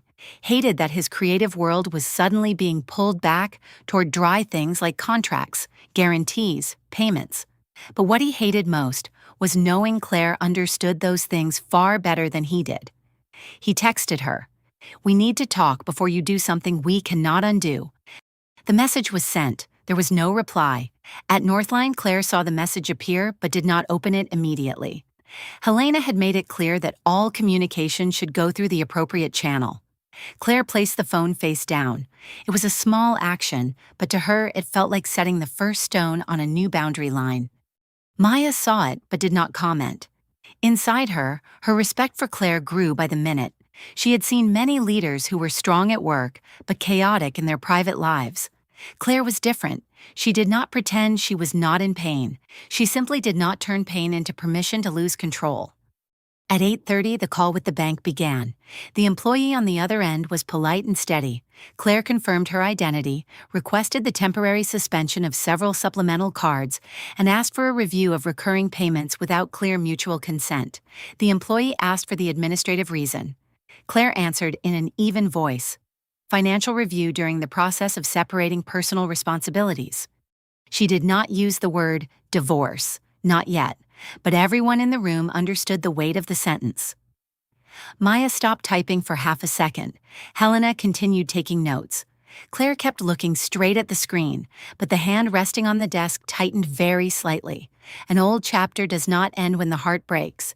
It ends when people begin changing the way the system operates. At Marjorie's house, another morning was unfolding. She stood in the kitchen, phone pressed to her ear, her voice low but tense. Paige sat at the table, with a phone bill and a car loan payment schedule in front of her, when a bank notification showed that an automatic payment needed an updated method. Paige looked at her mother with panic in her eyes. She really did it. Marjorie did not answer right away. She looked out the window at the small garden behind the house, still wet from the rain. For years, she had thought Claire was too rational, but reliable. Now she was beginning to understand that reliable did not mean usable forever. People can lean on a wall, but if they keep drilling into it to hang every burden they have, one day the cracks will appear. Paige texted Claire, "You can be angry with Ethan, but can you not make everything harder for the whole family?"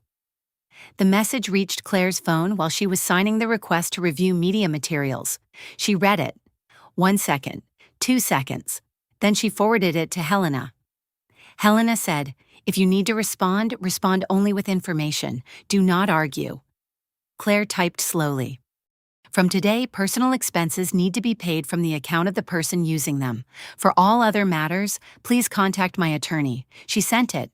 No apology added, no explanation added, because some explanations only open another door for people to negotiate with your boundaries.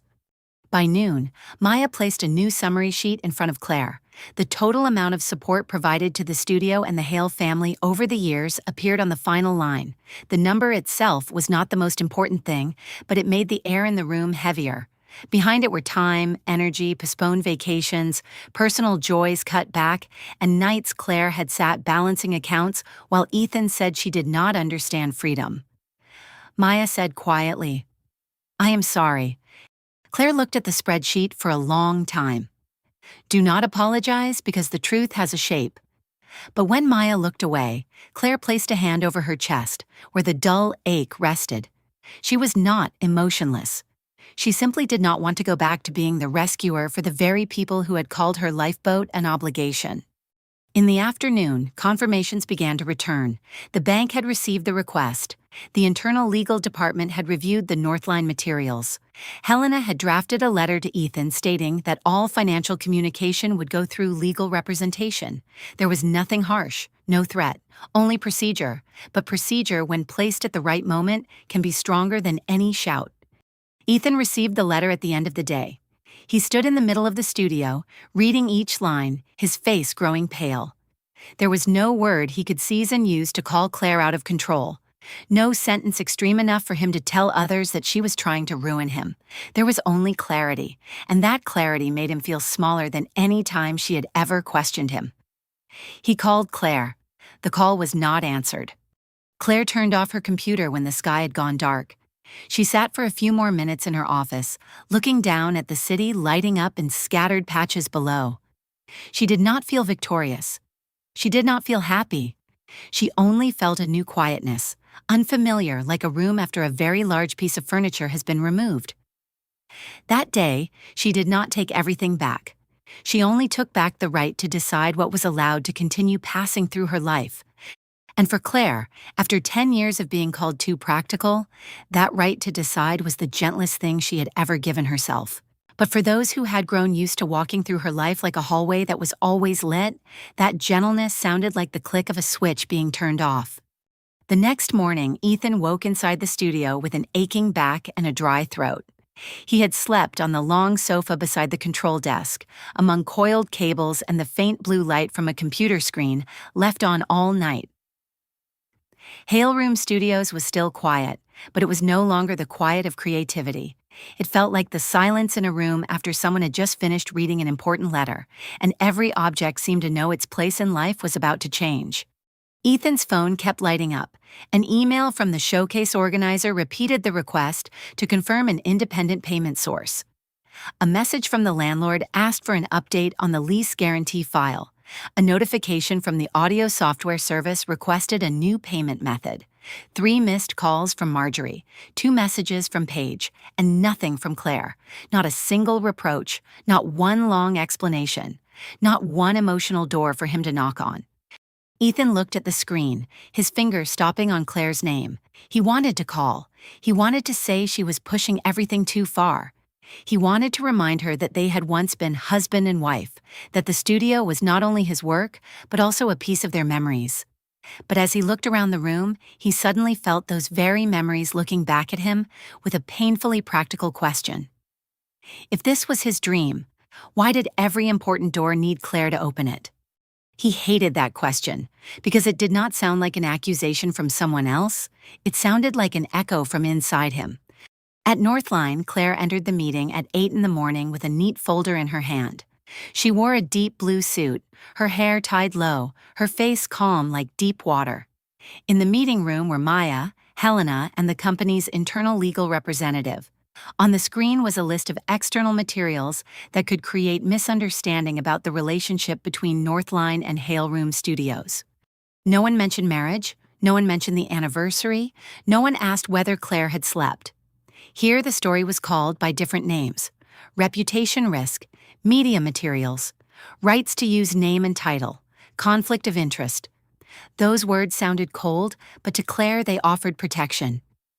Because in this field of language, no one could say she was too sensitive. No one could tell her to be soft-hearted.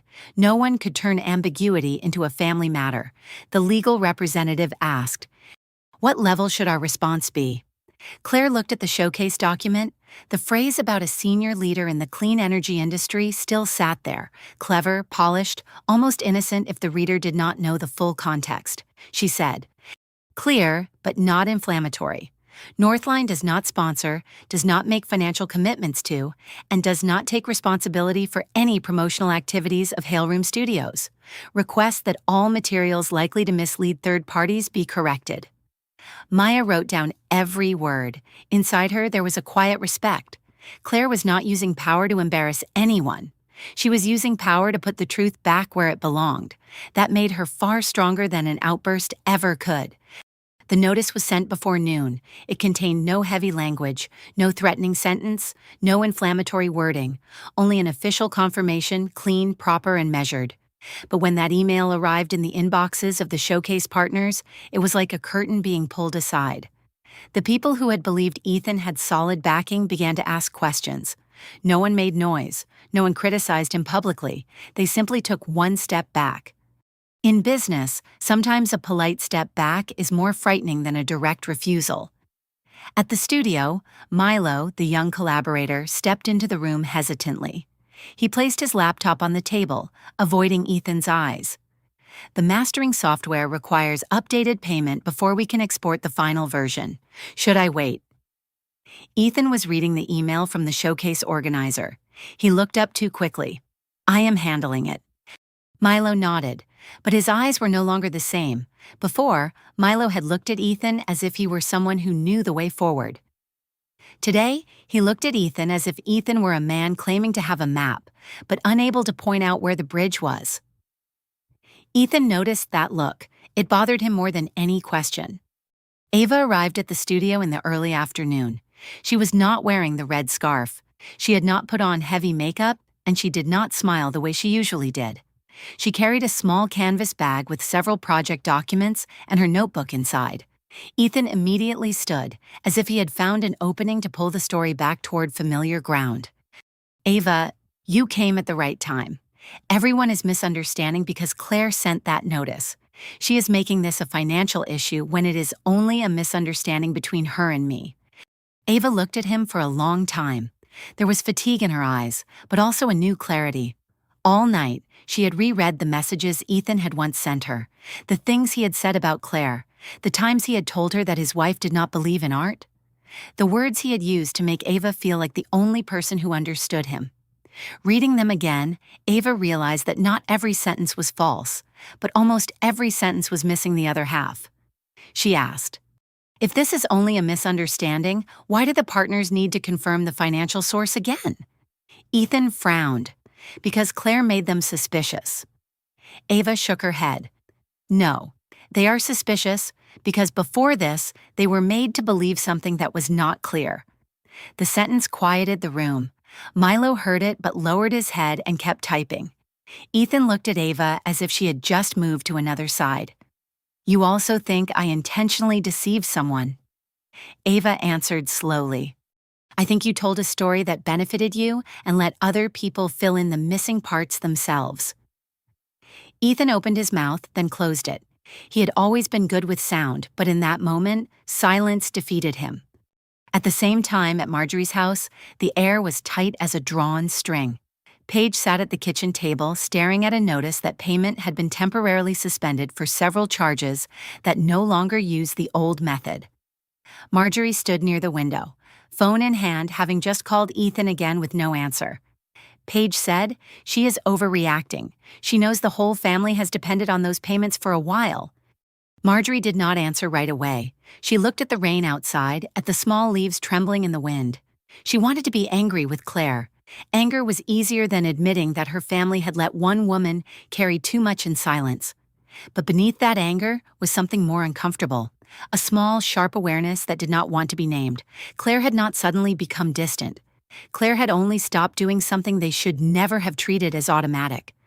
Marjorie pushed the thought away. She sent Claire a message. "I hope you will reconsider. The way you are doing this is making everyone very uncomfortable." The message reached Claire's phone as she was leaving the meeting room. She read it, stopping at the phrase, "very uncomfortable." In the past, those words would have made her soften immediately. She had always tried to avoid making others uncomfortable. She had paid many bills, swallowed many questions, and sat through many family dinners in silence just to keep the atmosphere pleasant. Today, she forwarded the message to Helena. Helena replied, "No need to respond unless there is specific legal or financial content." Claire turned off the screen. A small action, a small victory, not over Marjorie but over the old version of herself. By late afternoon, the ripple effects continued reaching Ethan. A media partner suggested temporarily postponing the feature until the sponsorship information was clarified. The equipment rental company requested payment before the event instead of afterward. The landlord reminded him that if the guarantee file changed, the contract would need to be updated before the next deadline. No one accused him, no one used harsh words, they only asked for clarity. And that was what Ethan lacked most. He sent Claire a message. "You are making everyone turn away from me." Claire read it in her office as the city outside began to light up. She did not answer right away. She looked at the words, then at the official notice Northline had just sent. There was not a single false sentence, not one insulting line, only the truth written properly. Finally, she typed, "I am not making anyone turn away. I am only no longer standing behind you so they can misunderstand that you have more than you truly do." The message was sent. In the studio, Ethan read it and sat down in the chair. For the first time in years, the chair beneath him did not feel steady. Not because it was about to break, but because he understood that the invisible supports that had once held him up were beginning to be removed in a legal, civilized way that could not be called unfair. Ava placed her collaborator key on the table. Ethan looked at her. "What are you doing?" Ava drew in a breath, her voice small but clear. "I need to step away from this project until everything is told fully and truthfully. I do not want to be part of a story where the most important person in it has been left outside the truth." Ethan stood abruptly. "Ava, do not let Claire influence you." Ava looked at him, sadder than she was angry. "She is not influencing me. The truth is, she left." The studio door closed very softly, but to Ethan, that sound felt like a full stop at the end of a version of himself he had once liked very much. The version admired by others without too many questions. The version that could call itself free while someone else always stood behind it, balancing the consequences. That night, Claire left Northline late. She walked through the bright hallway, carrying her document case, her steps even and slow. Maya walked beside her toward the elevator. "Are you okay?" Claire was silent for a moment. "Not completely. But I no longer confuse being okay with keeping everyone else comfortable." Maya nodded. She said nothing more because some answers are already complete in their simplicity. The elevator doors closed. Claire looked at her reflection on the metal surface. The woman there still looked calm, still stood straight, still was not crying. But this time, Claire did not see that calmness as a mask. She saw it as a bridge. Not a bridge leading her back to Ethan. A bridge leading her out of a role she had never truly chosen. Outside, Seattle was raining very lightly, and in that rain, Claire understood that some lives only begin to change when one person stops editing the truth so others can hear it more comfortably. And 3 days later, Ethan Hale realized that the raw truth had no background music, no beautiful lighting, and no Claire standing behind it to make everything look steadier than it really was. Hale Room Studios was strangely silent that morning. It was not the silence of concentration, not the pause before a good recording came to life. It was the silence of a room that had heard too many explanations and still found no answer. On the control desk, the screens were still glowing. The audio tracks still stretched across the editing software. But Ethan could hear nothing except the sound of email notifications arriving in waves, steady and cold. The showcase had been postponed. The notice from the organizers was only a few lines long. They did not use harsh language. They did not blame him. They did not judge. They simply said they needed more time to verify the independent financial source and the media information related to third parties. It was that very politeness that left Ethan unsure how to react. If they had been angry, he could have been angry back. If they had insulted him, he could have turned himself into the wounded one. But they were only asking for clarity. And clarity was what he had avoided for too long. He stood in the middle of the studio, looking around at each object. The mixer that had once made him too excited to sleep. The monitor speakers that had arrived on a rainy morning. The long wooden table where he had interviewed young artists. Each thing had once felt like proof of his talent. Now they appeared as questions with dates, invoices, and signatures. He called Claire. The call was not answered. He called again, still silence. Claire's silence no longer felt like an empty space waiting to be filled. It felt like a system that had switched into a new mode, where every invalid request was automatically denied. In Claire's high-floor apartment, the morning was calm to the point of feeling almost unfamiliar. She stood in the kitchen making coffee, watching steam rise from the mouth of the cup. On the table lay Helena's letter, confirming that the review steps were being carried out through the proper process. There was nothing dramatic in it, no exaggerated language, only clean lines about accounts, documents, contracts, and limits of responsibility. Claire had once thought words like those were dry. Today they made her feel safe. The phone vibrated with Ethan's name. She looked at the screen and did not answer. Not to punish him, not to make him panic. She simply no longer allowed every call from Ethan to become an emergency in her life. If he had something that needed to be discussed, he had an attorney. If he had something to explain, he could write it down. If he wanted to apologize, he could still do that without pulling her back into the role of the person who handled the consequences. She placed the phone face down and took a sip of coffee. The bitterness spread slowly across her tongue, real and clear.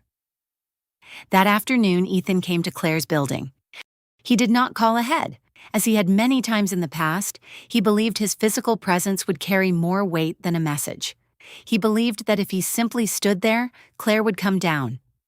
He believed that 10 years of marriage would still be enough to open a door, even though he had spent too many of those years treating it like an access card that never needed renewal. But at the reception desk, the security guard looked at the screen and politely told him that his name was no longer on the list of guests allowed up to the apartment. Ethan froze.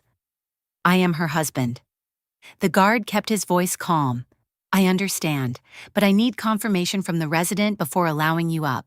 A very ordinary sentence, a very ordinary procedure." And yet, to Ethan, it felt like the moment the entire world had finally learned how to say no in Claire's voice. He asked them to call upstairs. A few minutes later, the elevator opened. Claire stepped out. She wore a light-colored coat, holding her phone and a thin folder. She was not hurried. She was not avoiding him. She did not look like someone dragged downstairs by surprise. That bothered Ethan more than being stopped at the reception desk. He wanted her to be unsettled. He wanted her to be emotional. He wanted her to soften when she saw him standing there. But Claire only looked at him with the calmness of someone who had prepared long enough to no longer fear this conversation. Ethan stepped forward and lowered his voice. "You really removed me from the guest list." Claire answered, "I updated access permissions to match the current situation." He let out a dry laugh. "Do you hear yourself? Access permissions. Current situation." This is our marriage, Claire, not a company system. She looked at him. Yes, but you have used marriage like a system that did not need a password for too long. Ethan fell silent. The sentence struck the place he did not want to look at. He changed his voice, softer, more tired. The showcase was postponed. The landlord is asking for new documents. Ava left the project. My mother and Paige are very worried. Do you know how messy everything is? Claire listened to every sentence. She was not numb to the exhaustion in his voice. An old part of her still recognized the man who had once trembled in a cold garage, but that old part no longer had the right to decide for her whole self. She said, I know everything is messy, but this time, the mess does not automatically become mine. Ethan looked at her as if she had just spoken a language he did not want to learn. He asked, Can you really be this calm? Claire breathed softly. No, I am not calm. I just no longer confuse heartbreak with an obligation to repair. In the lobby, a few people walked past, then quickly looked away. No one stopped. No one witnessed a loud scene. Their conversation was clean, small, almost polite, but beneath every sentence was an old house being dismantled plank by plank. Ethan stepped half a step closer. I was wrong not to be clear about the documents. I was wrong to let you hear things you should not have heard. But you also know I never wanted to hurt you. Claire looked at him for a long time. Some harm does not require bad intentions. It only requires one person to keep placing their own comfort ahead of someone else's truth. Ethan had no answer. He wanted to say everything was more complicated, wanted to say he was lonely, wanted to say Claire was too strong, too far away, too hard to reach, but all those sentences had been used so many times that even he could hear the emptiness inside them. Claire continued, Why are you here, Ethan? For me? Or for the studio? He looked down, only for a moment, but enough. Claire understood. And Ethan understood that she understood. He said quietly, The studio is all I have left. That sentence might once have softened her. Today, it only made her sad. Claire replied, No, the studio is what you want to keep. What you still have, if you choose to look straight at it, is a chance to learn responsibility without needing someone behind you to soften the consequences. Ethan looked up. In his eyes there was anger, shame, exhaustion. But deeper than all of that was the confusion of a man holding the full weight of his own life for the first time. He asked, Then what do you want me to do? Claire said, Work with your attorney, correct the materials with your partners, prepare independent financial documents for the studio if you want to continue. Tell your mother and Paige that I am no longer the family's default payment plan, and if you want to apologize without asking me to restore everything to how it was. Ethan stood still. That was something he had never learned. To apologize without conditions, to feel regret without demanding rescue, to take responsibility without turning the injured person into the one who had to clear a path for his return. Claire's phone vibrated. A message from Helena appeared, saying that the draft separation documents were ready. Ethan saw the first few words before Claire turned off the screen. His face changed. You have gone that far already? Claire answered, No, I have only finally named the distance that has been there for a long time. The sentence fell between them, not heavy, but deep. Ethan looked at the woman before him, the one he had once called too practical, the one he had once believed would always understand after everything was already done, the one he had underestimated because she did not use emotion to demand power. The bitterest plot twist for Ethan was that Claire had never needed to make noise to have power. She had power because she had carried responsibility. She had records because she had shouldered the weight. She could walk away because she was the one who knew what this house had been built from. Claire took one step back. From now on, all communication needs to go through Helena. If there is something truly personal you need to say, you can write it. I will read it when I am ready. Ma, Ethan asked, his voice rough. So this is over. Claire looked through the lobby glass. Outside, light rain had begun to fall. The city continued operating, still cold, still not stopping for a marriage that had reached its final boundary. She turned back to him. It is not over because I set boundaries. It is over because you only recognized the value of boundaries when they stopped you. She turned and walked into the elevator. Before the doors closed, Ethan called her name. This time, not loudly, not accusingly, only as an empty sound. Claire. She looked at him through the narrowing gap. I hope you learn how to stand without needing someone to disappear behind you. The elevator doors closed.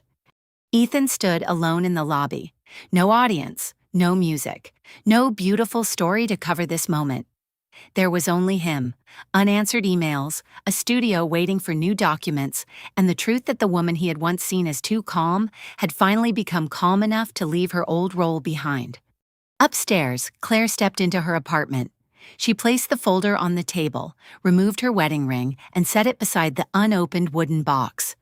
Two small objects lay next to each other, an old promise, a gift with nowhere left to go.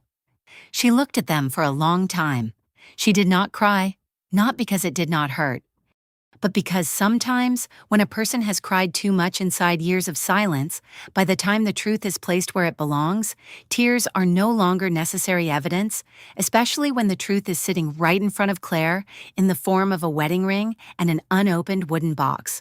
Two small objects, quiet, but as heavy as the entire 10 years she had spent believing love could turn someone not yet grown into someone who could stand on his own. The high-floor apartment was so quiet that Claire could hear the rain touching the glass. She stood before the table for a long time.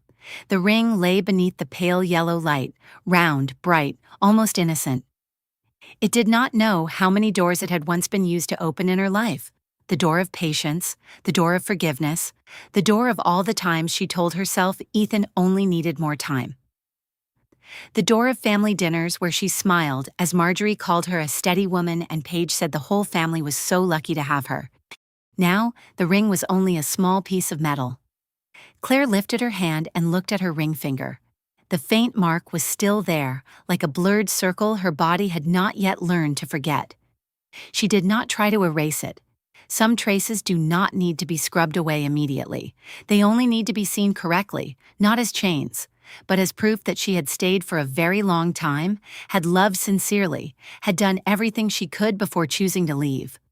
The next morning, Helena sent the official draft of the separation documents. The document was long, clear, and not a single sentence carried emotion.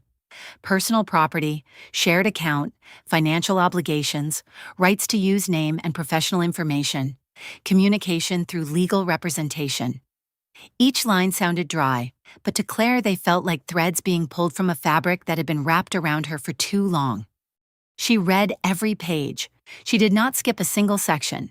She did not sign quickly because she was in pain. She did not close her eyes and finish it because she was tired. That was something Ethan had never understood about her. Claire was not firm because she had no feelings. She was firm because she respected the consequences of every decision. At Hale Room Studios, Ethan also received a letter from the attorney. He opened the email with tired hands. The recording room felt emptier and larger now that people no longer came and went the way they used to. Milo had asked to pause his collaboration. Ava had not returned. The showcase organizer was still keeping the event postponed.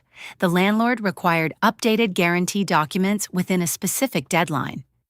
Ethan read Helena's letter, every sentence so concise and polite that he could not call it an attack. That was exactly what bothered him. If Claire had made a scene, he could tell others she was being ruled by emotion.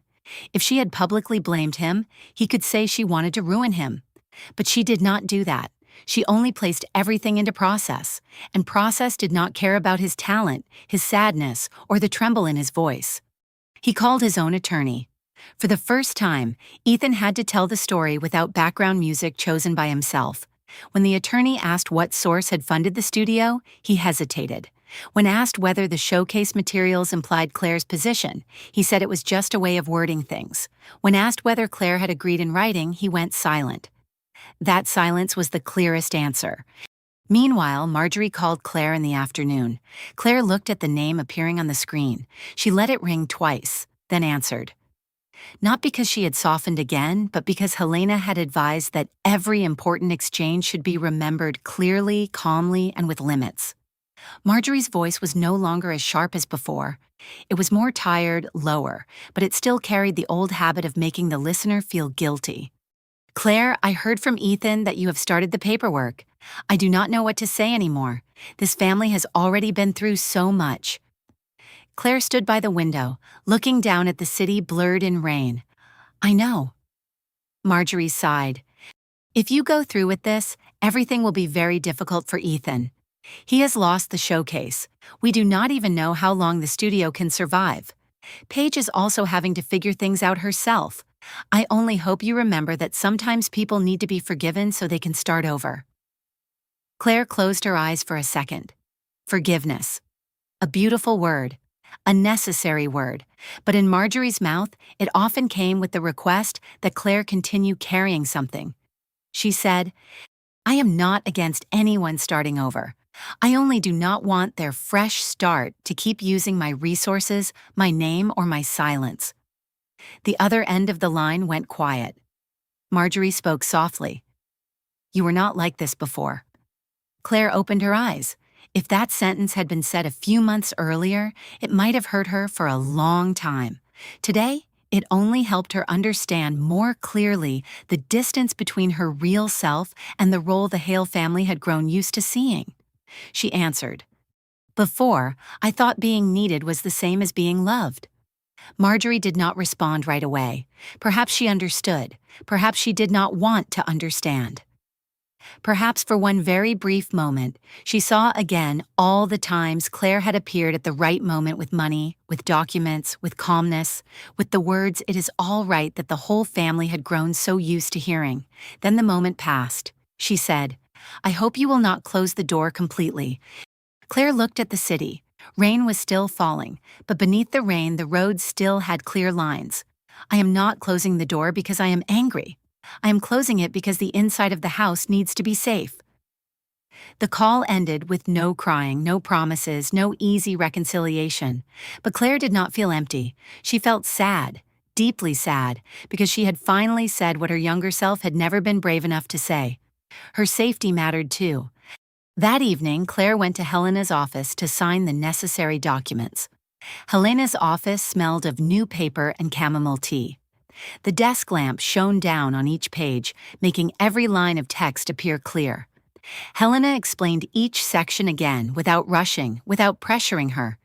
You can stop and think about it more if you want. Claire looked at the pen in front of her. I have been thinking about it for 10 years. Helena said nothing. She only nodded. Claire signed.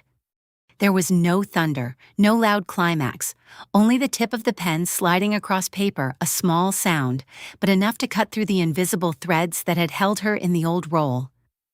Her name appeared at the bottom of the page, clear and steady. Claire Whitmore, not Ethan Hale's wife, not Marjorie's daughter-in-law, not the silent backer of a studio, just Claire Whitmore, a woman reclaiming the right to stand separately in her own life. That was the plot twist Ethan had not seen from the beginning. He thought Claire's power lay in money, titles, documents, but her true power lay in her ability to sign her own name without asking anyone for permission to protect herself. After leaving the attorney's office, Claire did not go home right away. She drove around the city for a while. Seattle rained lightly that night, the roads shining as if covered in a thin layer of silver. She passed through Fremont, but did not turn onto the street where Hale Room Studios was located. She did not need to look back at that place. She did not need to check whether the lights were still on. She did not need to know what Ethan was doing inside the room that had once held too much of her faith. For the first time, not knowing was also a form of freedom. When she returned to the apartment, Claire opened the drawer in the wooden cabinet in the living room. Inside were a few old things, the access card to the studio, a photo from the opening day, Ethan standing in the center of the frame while she stood slightly to the side, the restoration invoice for the antique microphone, a spare key that no longer opened anything.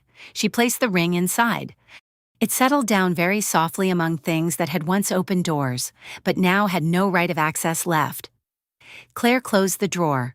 The small sound echoed through the quiet room, not like a bitter ending. It sounded like a page being folded closed after the reader had finally understood the lesson. She walked to the window. The city below was still bright, still cold, still continuing like every other night. But inside Claire, a new emptiness had opened. It was not happiness yet, not complete peace yet, only space. And after years of living as the foundation for someone else's dream, that space was enough to let her breathe deeper. At first, she did not know what to do with the new emptiness that had opened inside her life. A person who has spent too long listening for other people's emergency bells often finds silence as vast as an oversized room. 8 months passed. Seattle entered spring with a hesitant gentleness. The city did not brighten all at once. It only slowly pulled the mist away from the bay, laid thin streaks of sunlight across the windows, dried the awnings, and let the small trees along the streets turn green little by little.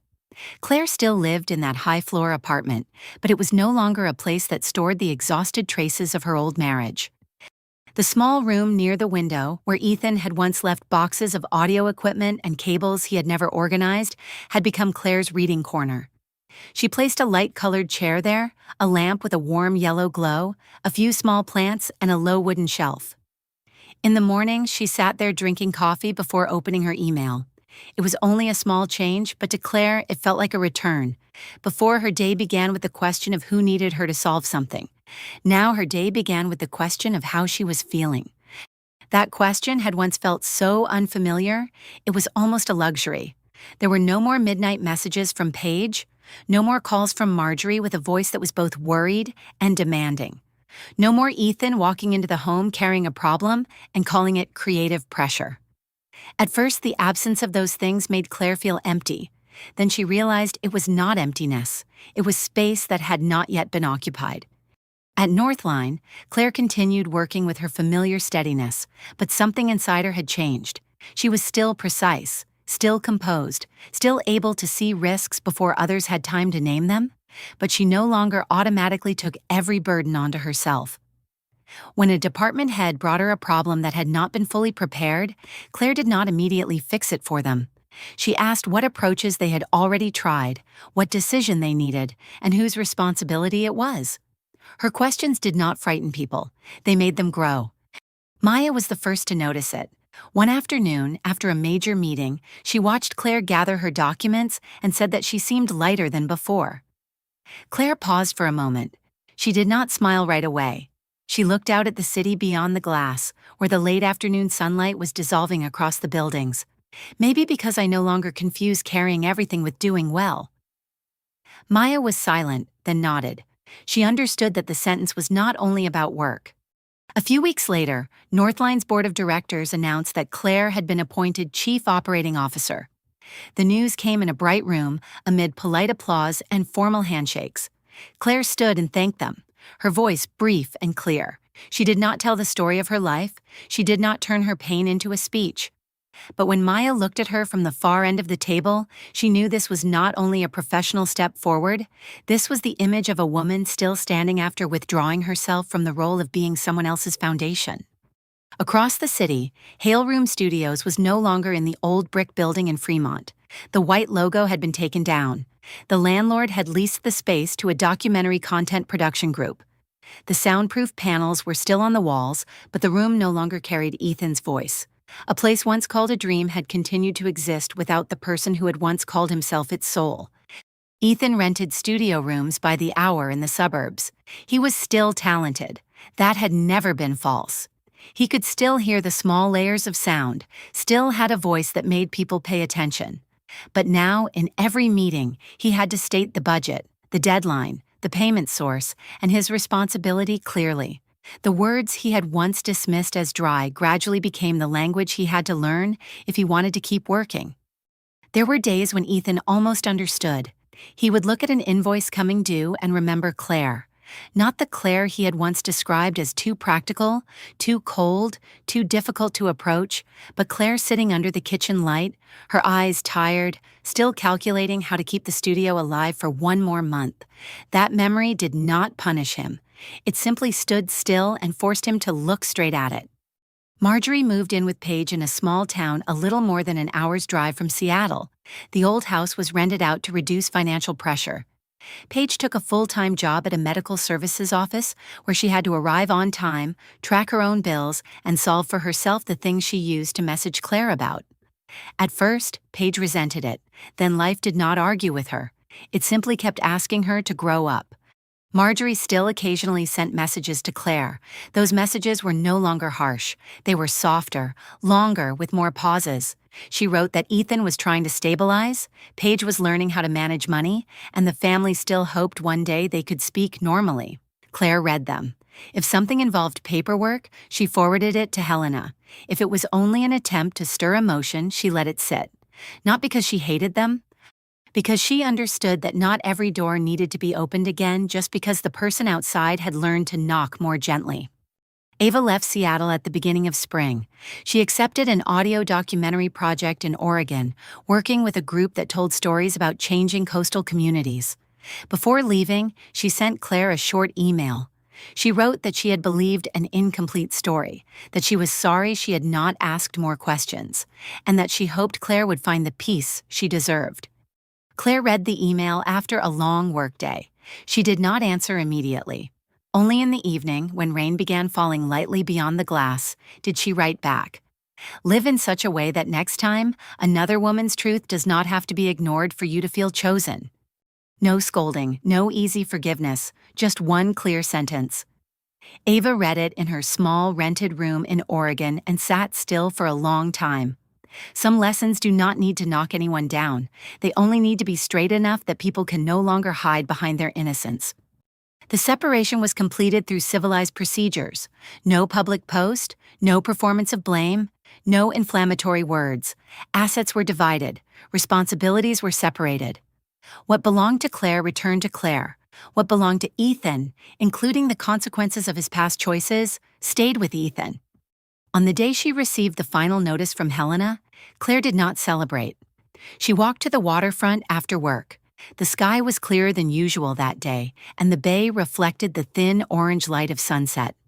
The wind moved through her hair, cold but clean. Claire stood by the railing, watching small boats cut long lines through the water before disappearing. She thought about the past 10 years, thought about the younger woman who had once believed that love meant enduring a little more. One more payment, one more explanation, one more silence so a family dinner would not become tense. One more time standing behind someone else so they could step forward with confidence. Now she understood that love should not require anyone to disappear. Family should not only remember you when they need you to keep everything stable, and being strong does not mean you have to become shelter for everyone, including the people who never ask whether you are cold. Claire lifted her left hand. The mark from the ring had faded almost completely. Her skin was nearly normal again. She looked at that finger and smiled very gently. It was not the smile of victory. It was the smile of someone whose body had finally allowed her to believe that she was free. She had not become a cold person. She had only returned to her own true temperature after years of burning on behalf of others. Night descended slowly over Seattle. Claire turned away from the waterfront and blended into the stream of people walking home. No one knew her story as they passed by. No one knew that the woman in the light-colored coat had once stood beneath a dream that did not carry her name, but that no longer mattered. Some rebirths do not need an audience. They only need the survivor not to return to the room that once made it hard to breathe. Some stories do not end with who wins or who loses. They end when one person finally understands that their peace also deserves protection. Claire did not choose to leave in order to hurt anyone. She chose to leave because it was time to stop letting her sacrifice become something others took for granted. If you have ever been in a relationship where you always had to carry the weight, always had to understand, always had to stay silent to keep everything steady, remember that setting boundaries is not selfish. It is how we learn to respect ourselves again. Healthy love does not make one person disappear so another can shine. A true family does not only show up when they need you to solve a problem, and real strength is sometimes not about enduring more, but about knowing when to stop. If this story touched you, leave a comment and share your thoughts. Do not forget to like, subscribe, and share this video with someone who needs to be reminded that they deserve a life that feels lighter and clearer.